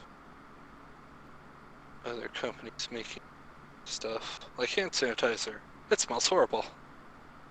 And it feels weird. I'm guessing when you're trying to just mass produce the stuff with a recipe that multiple people are allowed to access, you're not going to care about stuff like smell and stuff like that, because you're not trying to sell the product per se so much as get it out there. Right. And a lot of the sanitizer that's flooding the market right now is third-rate quality. Sorry, what? I said a lot of the sanitizer that's flooding the market right now is of third-rate quality, not even using real alcohol to clean, but using alternative ingredients. No, I'll double check. I think what I have is like 80% or something. Stuff my workplace is supplying us with doesn't have any alcohol in it. It uses other natural ingredients. Oh and my. It smells terrible. Well, I'll see if there's an ingredient list or not. Because now I'm curious. Let's see. Hand sanitizer, alcohol, antiseptic, 80%. Topical solution. Then you have some of the good stuff. Yeah. Yeah, the only ingredients it has listed is glycerin, hydrogen peroxide, and purified water. Plus denatured alcohol, 80%. Yeah, if you wish to improve the smell of it, just go get some essential oils. I'm sure that you know someone on Facebook that sells it. And put, is that like a travel size bottle or like you'd see on a counter? It's a spray bottle, and it's like... How big is it? It should say how many ounces on the bottom of the label. Oh, 3.38. Okay, so that's a travel size. You'd only want 1, maybe 2 drops of essential oils in there, or else it'll be overpowering. Like if you had vanilla essential oils, it would smell like the Pillsbury Doughboy's butthole. If you used anything more. Okay, what did I miss? Why are we talking about essential oils now? Oh, I was telling him how to make his hand sanitizer not smell like a bunghole, and then I told him if he used too much, it'd smell like the Pillsbury Doughboy's bunghole.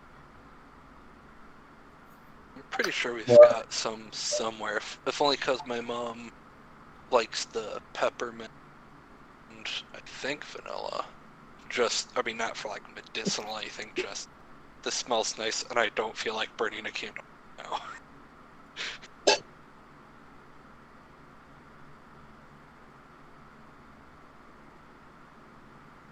So what do you guys use the red and blue bars for on your character tokens? I typically use blue for my action points, and then red for ammunition or strain if I'm using a caster. Though being the ghoul, you may want to use that for your radiation. I'm not a ghoul.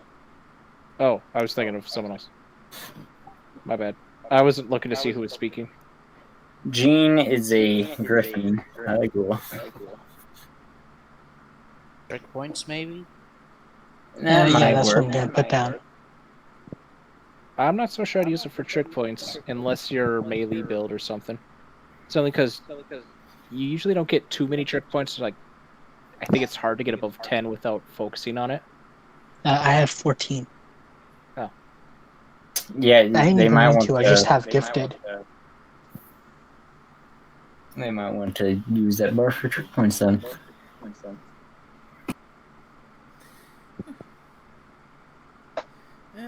And much to my surprise, not only did Fee go and raid us, but actually dropped the link in announcement. So I'm getting all kind of all over again.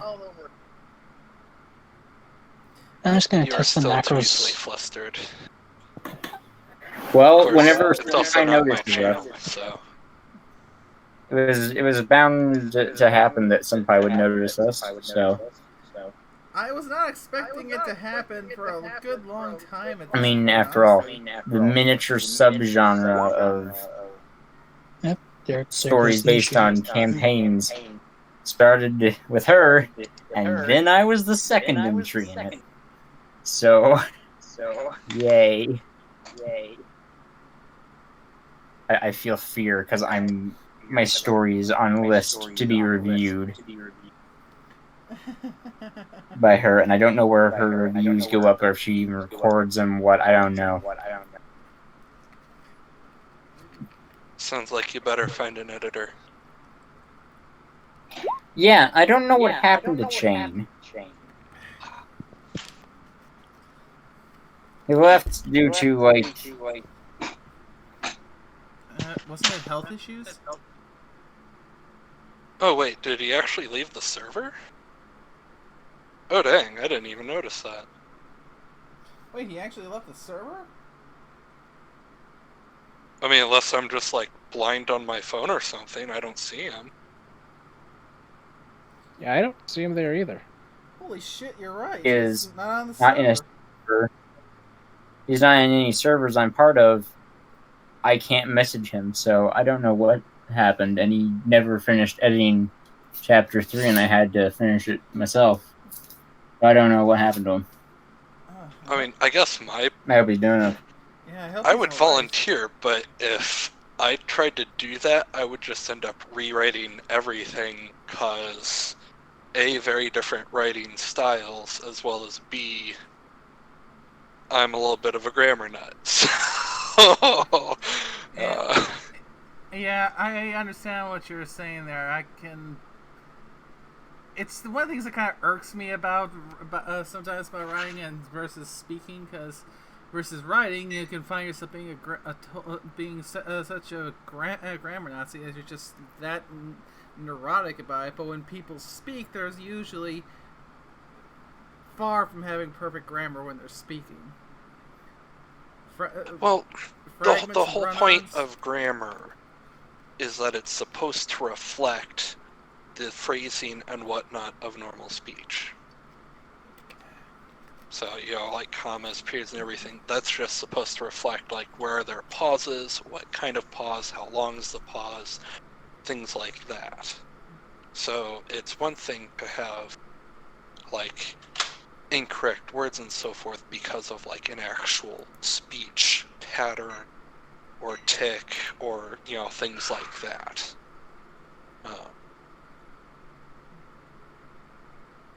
Things like who and whom, like, that can be like a huge thing when you're like in class, like, oh, why are you using who? You should be using who. But IRL, most people just use who, even if they're supposed to use whom. That's just how people are in this day and age. So you have the one group that's like, you should be writing whom, because that's proper, and it's like, yeah, but people say who. Like...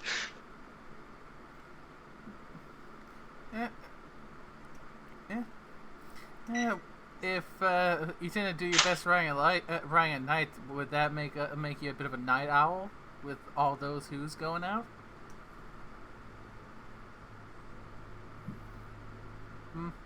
No, that would put us in Whoville. Bad joke saved by better joke.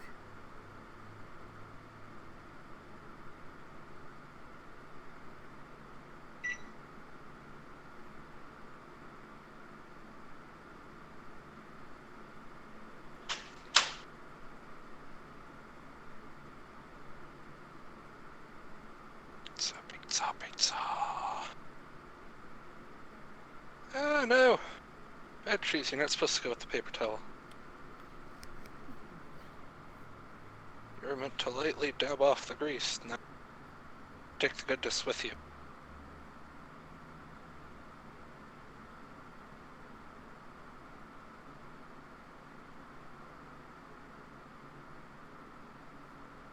Just to confirm, you guys can hear. Yeah, I can hear you. Okay. Well, sorry, my phone having issues where sometimes I'll just like completely lose audio and get 0 warning. So I was making sure that hadn't happened. But I wasn't sure if anyone could hear me. Can y'all hear me? I can hear you there. Now. Alright. Question. Magical. Are you here for the rest of the night? Yeah, I'm just finishing with my food. I'll be at my computer in like 2 minutes. Alright. Second thing. Any random stranger in the chat that decides that they're not too much of a grammar Nazi and wants to help edit this story for some reason, go ahead. Note, I'm not paying you. Probably no one's gonna Shock, answer the call, gasp, but still. amazement. I'm too poor to pay people.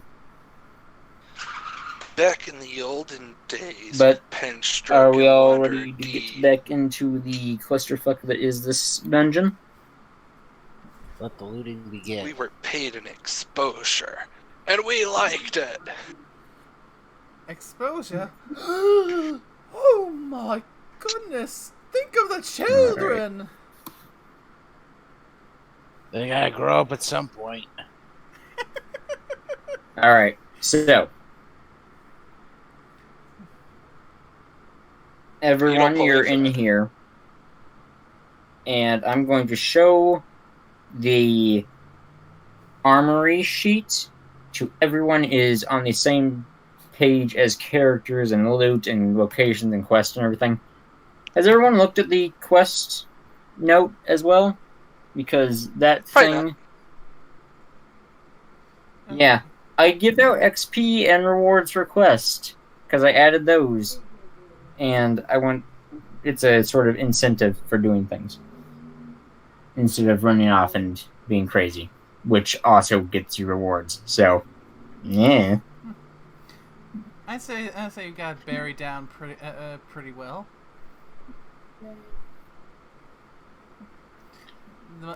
For the quests that are question marks and you don't know what the actually description is, there's a request of people that haven't told you what the fuck they're doing, but are in your party. And there's a few of them. So.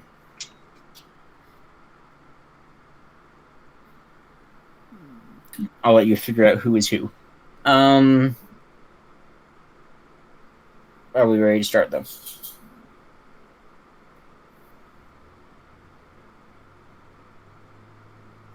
You're ready. All right. Let's get back on the road. The armory has been shown. It's got all the stuff, all the stats, all the modifications of all the items inside of this room. Yeah, I'm looking through it, and the the bigger gem MEW could be useful.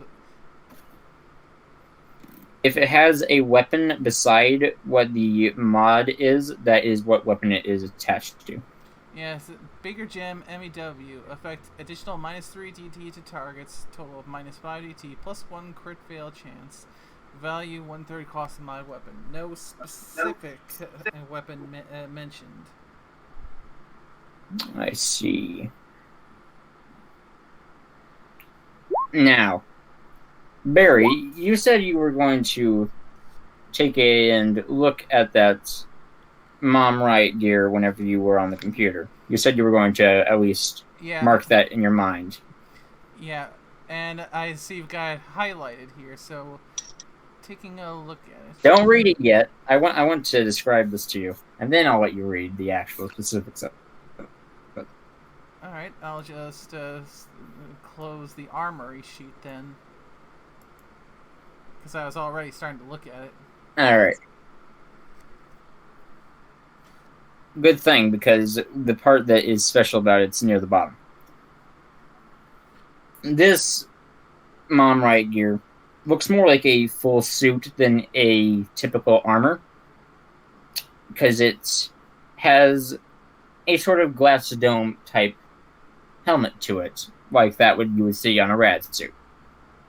But it's a special glass dome that seems to have sort of lights and sensor-esque things on it, inside and out, to project stuff on said armor.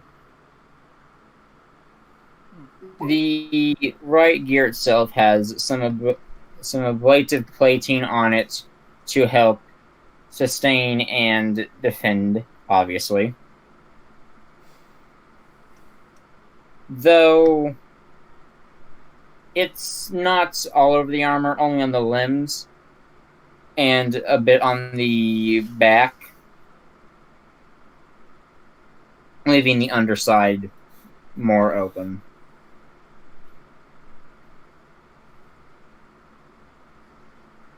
It's beyond that looks sort of, imagine the Chinese stealth armor, but as a riot gear instead of a stealth armor. And that's what the overall design and coloration of it is, but with more neon thrown into the mix as like highlights. A neon pink-esque color.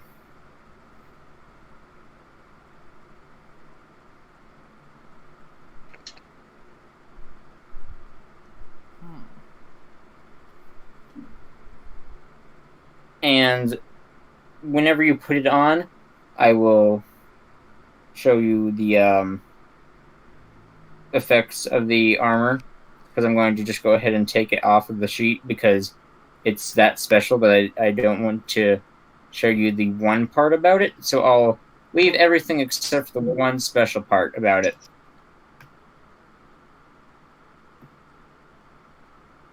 Copy. Delete. Give me a sec to put this somewhere. I'll tell you when you can look at it.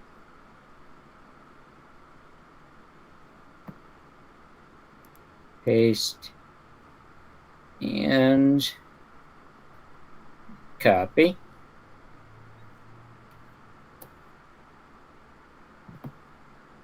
Alright, now you can read it. I've removed a few things from its description due to them being special things about it.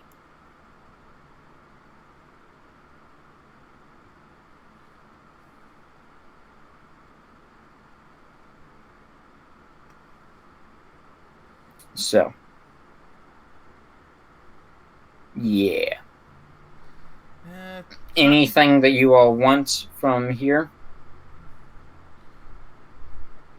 I'd definitely be wanting to, once we get a chance, have Tater Tot apply that bigger gem to one of my magic energy weapons. The extra DT is definitely going to be useful.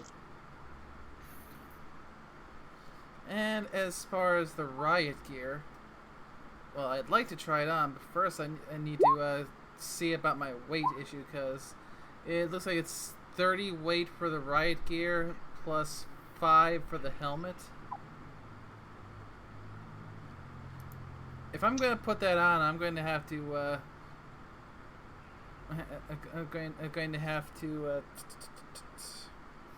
Well, you could take off your other armor. yeah, and give that to someone else to carry. How much does your armor weigh? I'm giving a infinite amount of free time within this room before you go on. Because my ragged combat armor and combat helmet is 20 and 10 respectively, so that's... As of right now, I have 45 pounds available, and that's with me already picking up the Gatling caster. Okay, so adding the riot gear and the helmet would be plus 35, minus 30. So I'm at 144.5 out of 150. So would you be willing to take that ragged combat armor and ragged combat helmet? Yeah, I'm gonna put them in the bottom inventory for right now, but those are things we'd probably leave behind in favor of other things, if necessary. Right, because yeah, so why don't we just drop the ragged combat armor and helmet, since this is the kind of stuff that degrades twice as fast, so I was looking to eventually replace it anyway.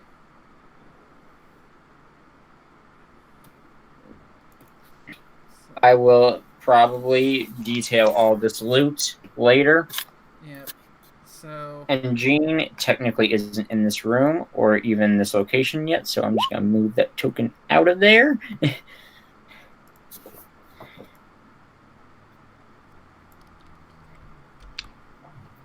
You're going to call it Atrox. Atrox. I would ask where you got the name, but... It's Latin. Oh, I thought it was from League of Legends. They use that for one of the champions.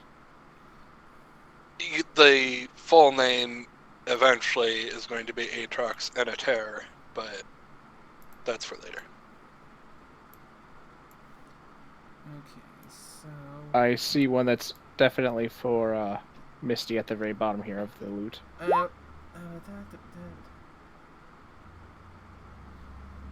So I'm going to just go and drop the ragged combat armor and ragged combat helmet. I'm going to sound dumb here. I see a 6. Are you saying there are 6 cannonballs with that, or... I think it's just the mod itself. Just that it can only be used on the cannonball. If I'm reading it right. That it already has 6 stacks, or... I honestly have no idea what the 6 is for. He might have been trying to keep track of how many items he was placing here.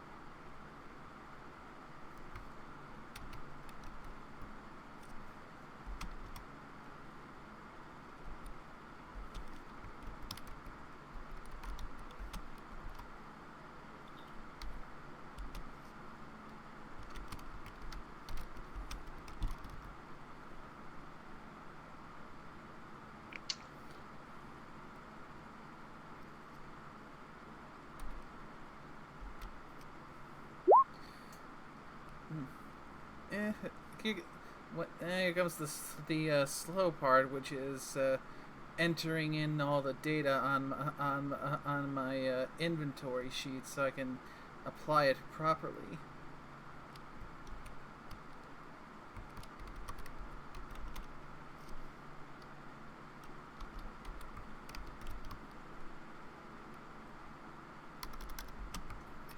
But, yeah, those cannonball density things, they are stackable with 6% critical chance if you use all of them. With 6% what, sorry? He said there Only is downside 6. is, yeah, they're only available on a cannonball, so nice. Okay.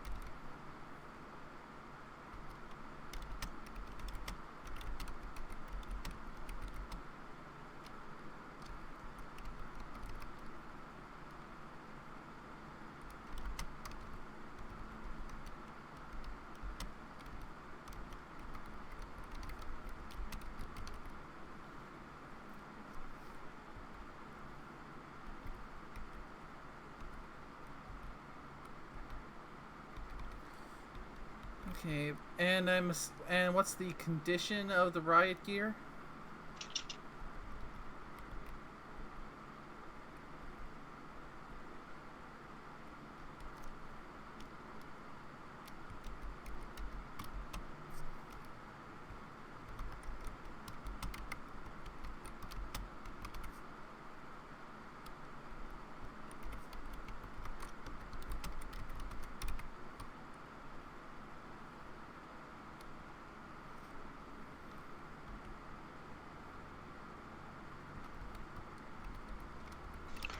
Excuse me.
Alright, I'm just going to go through what I've added to my inventory so far based on what I'm seeing other people have taken.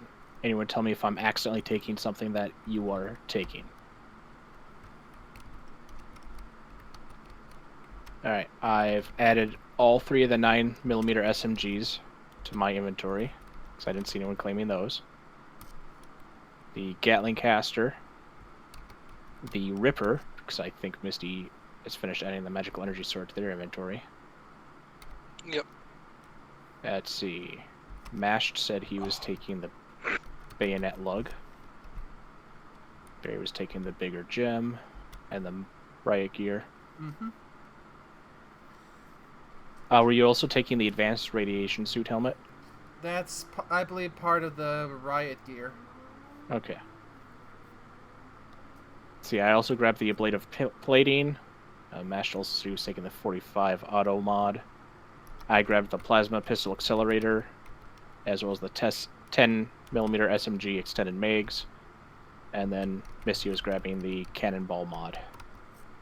Mods, plural. Okay. Okay, including the extra weight from the ablative plating, I need to drop something else, or at least pass something else off. Let's see. Sure has over 100 pounds of empty space available. Please give him things. I currently have 24 pounds remaining in my inventory. You know what? We'll give Batpone the ragged combat armor and helmet. Actually, you can still leave the ragged combat helmets, because Master, do you have a helmet of any sort? Yeah, I've got a flak helmet. Is it how much DT does it give you? 4 HT and an extra 2 against explosive. I've got a combat helmet, a regular combat helmet that I can give you. That'll be 6 off of my weight, which will put me back under the encumbrance. Okay. Okay, so you got a combat helmet, 8 DT, 6 weight, value 150, plus 5 sneak, plus 5 sleight of hoof, plus 5 bluff and intimidation, plus 5 negotiation and seduction, and it's a common thing. Yeah, I've got the book in front of me right now. Okay. I'll go and make sure that I take all those plus 5s out of my skills and perks if I... Or did I forget to put them in the first place because I forgot that I had it equipped? I probably forgot to put them in the first place.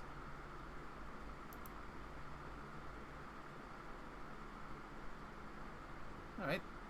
What type of gun was Masher using again? Was it a 9mm or was it 10mm?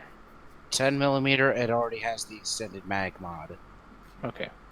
I was just double checking because I can actually combine 2 of the same gun to get a slightly better bonus on it. So if you got a 9mm... Chatter, can you open up the lock safe to the armor mods? Because I accidentally deleted part of the description from the riot gear, and there's something that's... So there's something I'm missing now, because... There's something about it that's very special. Okay, I am on the armor mods. What are we looking for? I am not telling you until she puts it on. I'm still putting the rest of the information that you left behind inside, because gotta make sure it's written on my inventory. All right.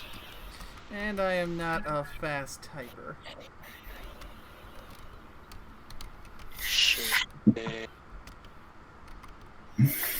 But would you all say you like the loot of the armory?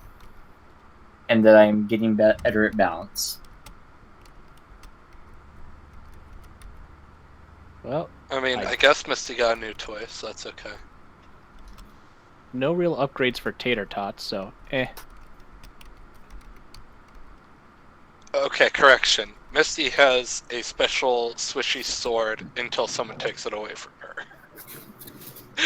I'm not going So I near a doubt you child guys that's are gonna swinging let that her around. keep- Well, What? she's already been swinging Oh, around she the has mighty the Zephyr magic Blade. sword that turns on and off and highlights itself?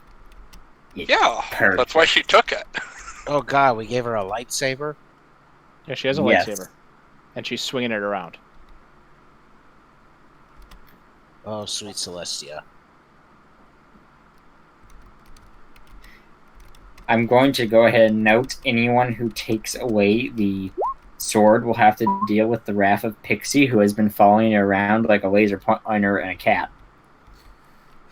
Okay, so... Oh shit. Alright. Now to adjust my DT for the new armor. That's 20 DT plus 5 from the ragged cloak. So That's not Misty. Where did my... body DT is at 25.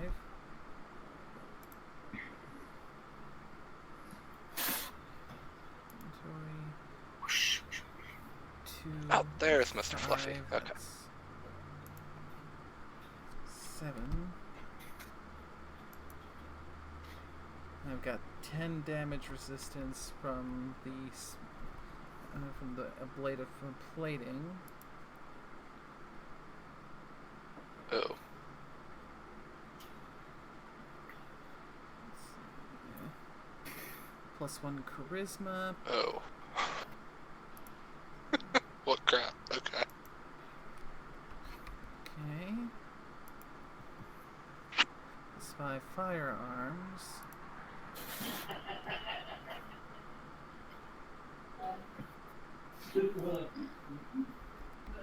This armor is very much a Fallout type thing. that would certainly exist. That's good. 20 fire Or are you trying to resistance, convince 5 yourself? stun DT. Oh no. I played a little bit too much Fallout New Vegas whenever I was making this one.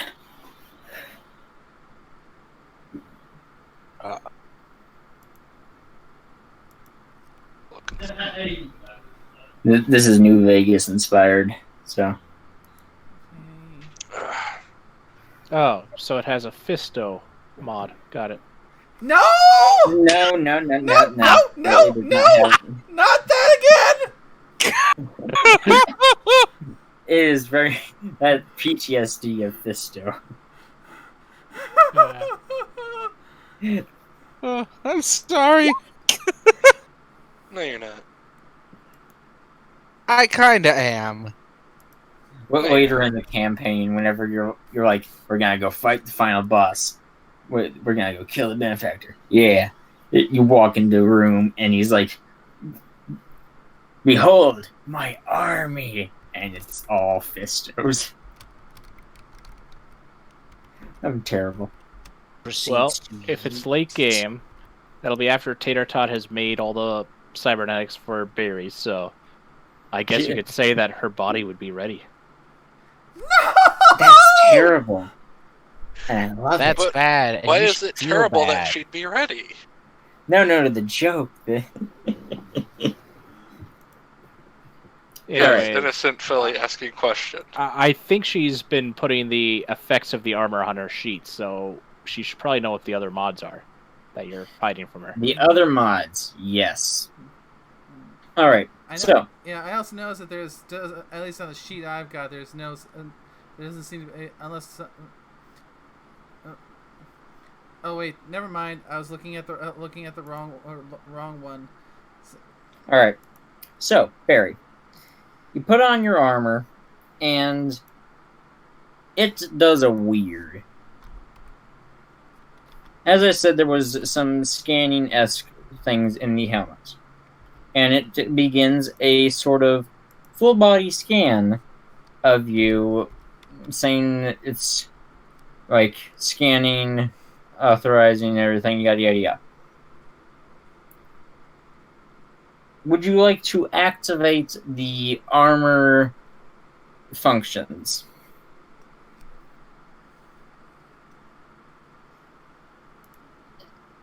It asks in a sort of similar voice to the stealth suit.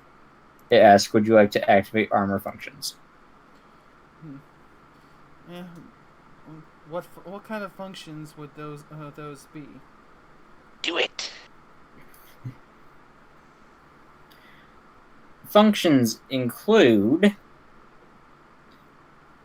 face projection on helmets, as well as a sort of projection of your underbody, your waist and chest, and all the way down to in between your legs, a projection of that onto the outer bit of the suit through very high-tech holographic-esque projectors. This suit was designed for use in a strip club.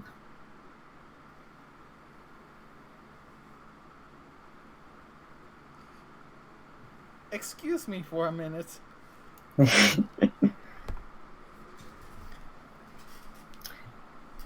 And this is why the person who created this was fired mere weeks after it was discovered that this was his pet project.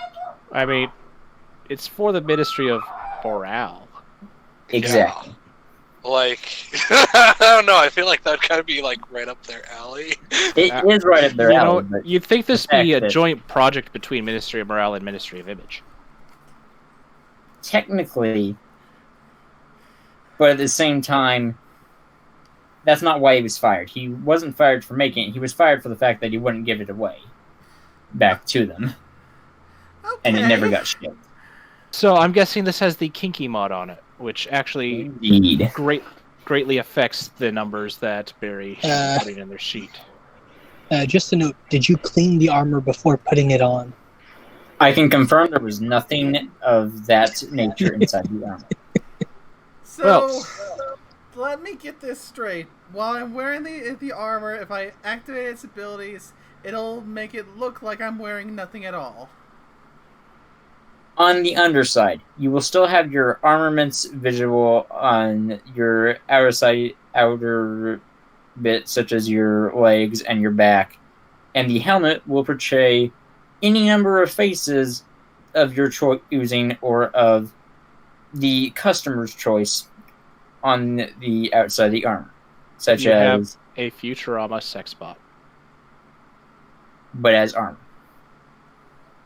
It is programmed with images and pictures of all of your most regal and royal ponies, but in obviously not royal stance or situation. So, all of the pre-war princesses making ahegao faces. Yes, that's some of the ones that they can make. I think my brain is broken.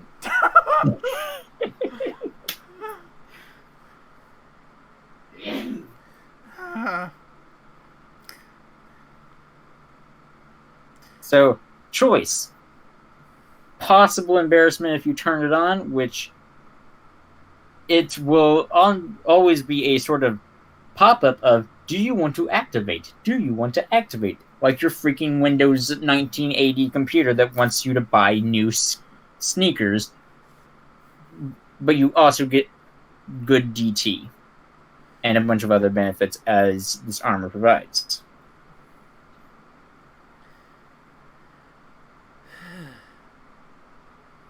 So I'm still trying to wrap my brain around it. Basically, the armor for my undersides, barring any equipment I've got, would show what's underneath it. Plus the whole thing. It would scan through any underlying clothings. So yes, your entire underside is just visible if you activate it.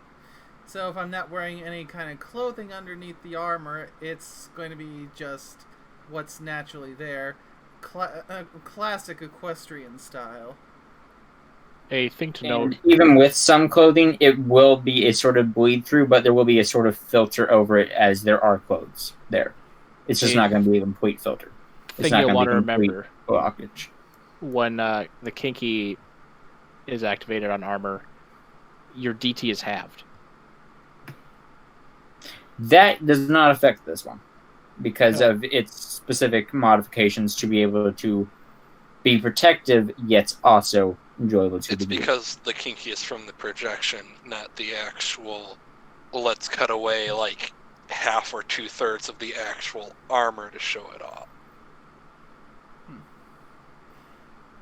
So, and would the helmet be able to project just my own face, or does it have to be one of those special faces? It can project your own face, but due to its scan, it would be in. You have the option of putting it in a similar position of one of the many other faces. Not required from it, but that is a possibility that it can provide.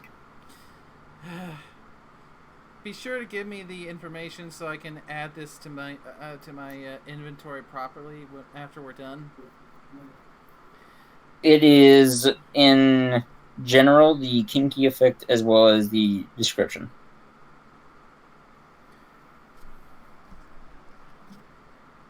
Checking it now.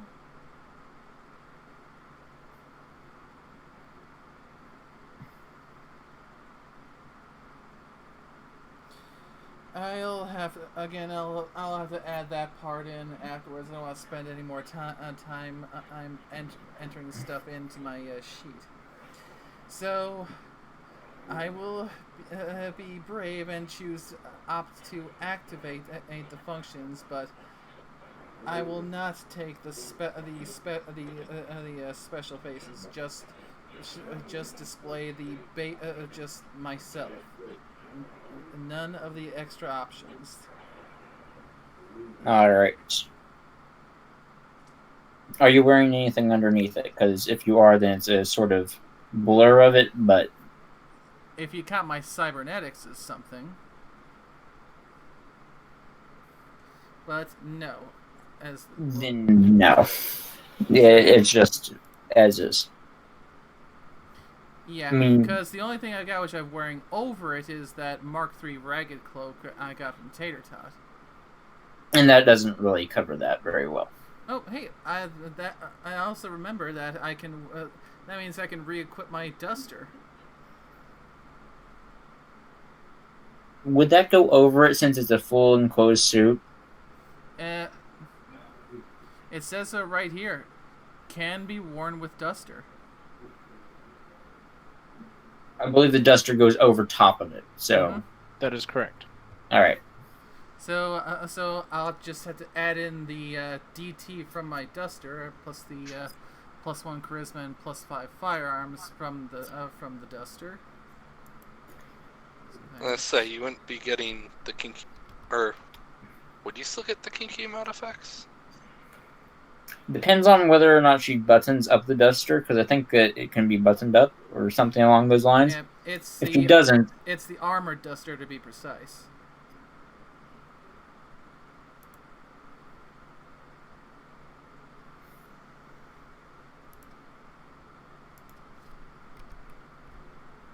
I'll have to look at it, but for now I'm going to let you keep the effects that Kinky provides.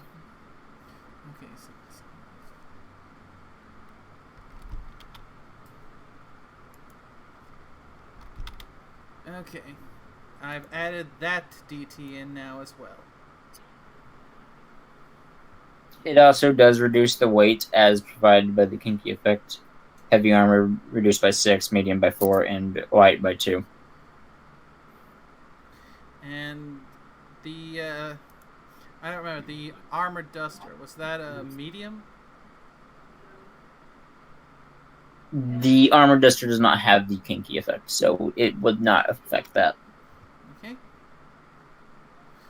So what kind of a weight reduction do I get from the riot gear for having the Kinky effect?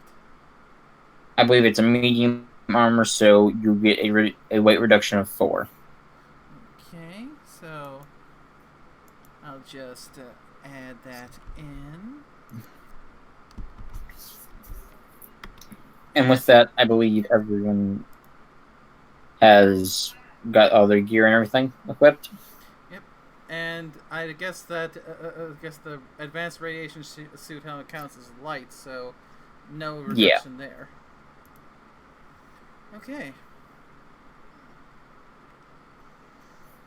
So now, as far as anyone can tell, I'm largely wearing the kind of what I was wearing when I was first brought over on the boat.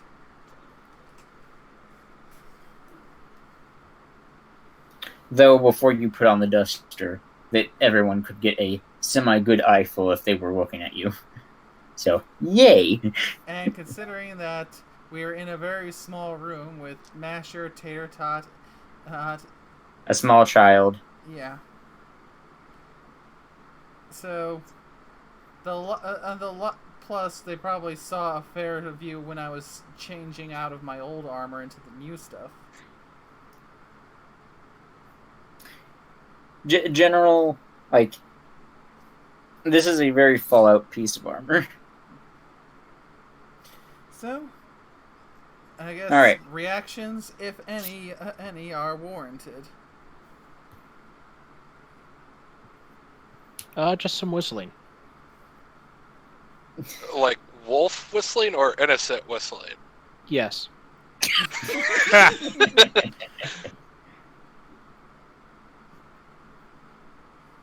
Just some questions of what the heck was going on at this base. I'll share with you some of the notes I found once we're out of here. Alright. Now, because a certain person has been very patiently waiting at the bottom of the list of peoples on Discord. Zerka. I believe that's how it's said. You're muted still. Yep. Zerka.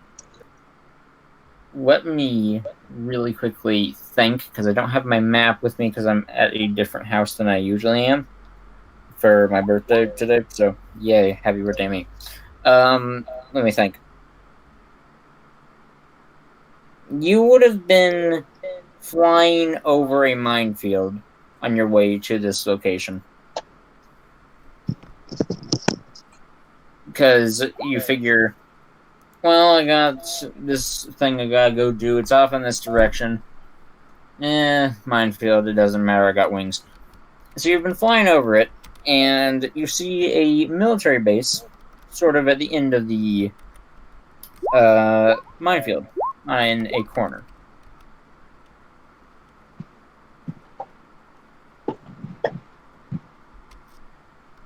And something will happen when you get over top of it that hasn't happened yet in the actual base. But I figured I would give you a bit of context as to your situation.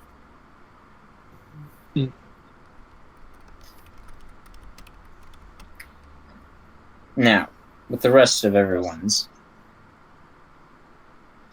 what are you guys doing with the one alive, not hostile thing in the space in the last room that you haven't looked in, besides the main one, in the center of the base?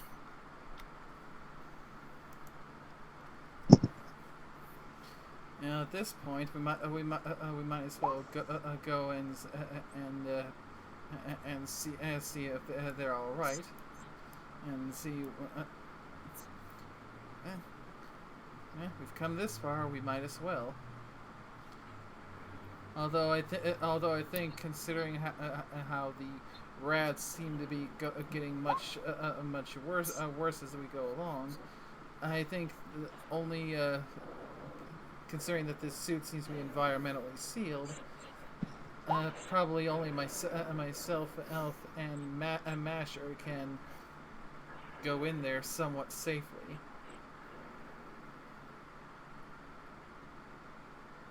That is what you think. Tatertop pulls out the most disgusting looking environmental suit ever and puts it on. Isn't it purple? No, it's Crim themed. For those of you people that are watching that don't know what Crim is, it's a drink inspired by Vim, and Tattertot hates it with a fucking passion. It tastes like anus. And he does not eat anus. The one bottle he drank tasted like anus, and he doesn't like it. Does he know it tastes like anus, or does he just think it tastes like anus? No, he drank it. Yes, but I'm asking, does he actually know the comparison, or does he just think that's what the comparison is? Yes. Okay. I'll let it go at that. All right. So, whoever wants to, the door to this room is a easy lock, nothing too fancy. I suppose that's going to have to be me.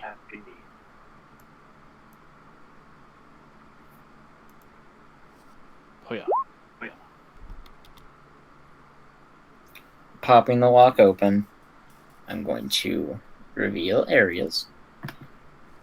And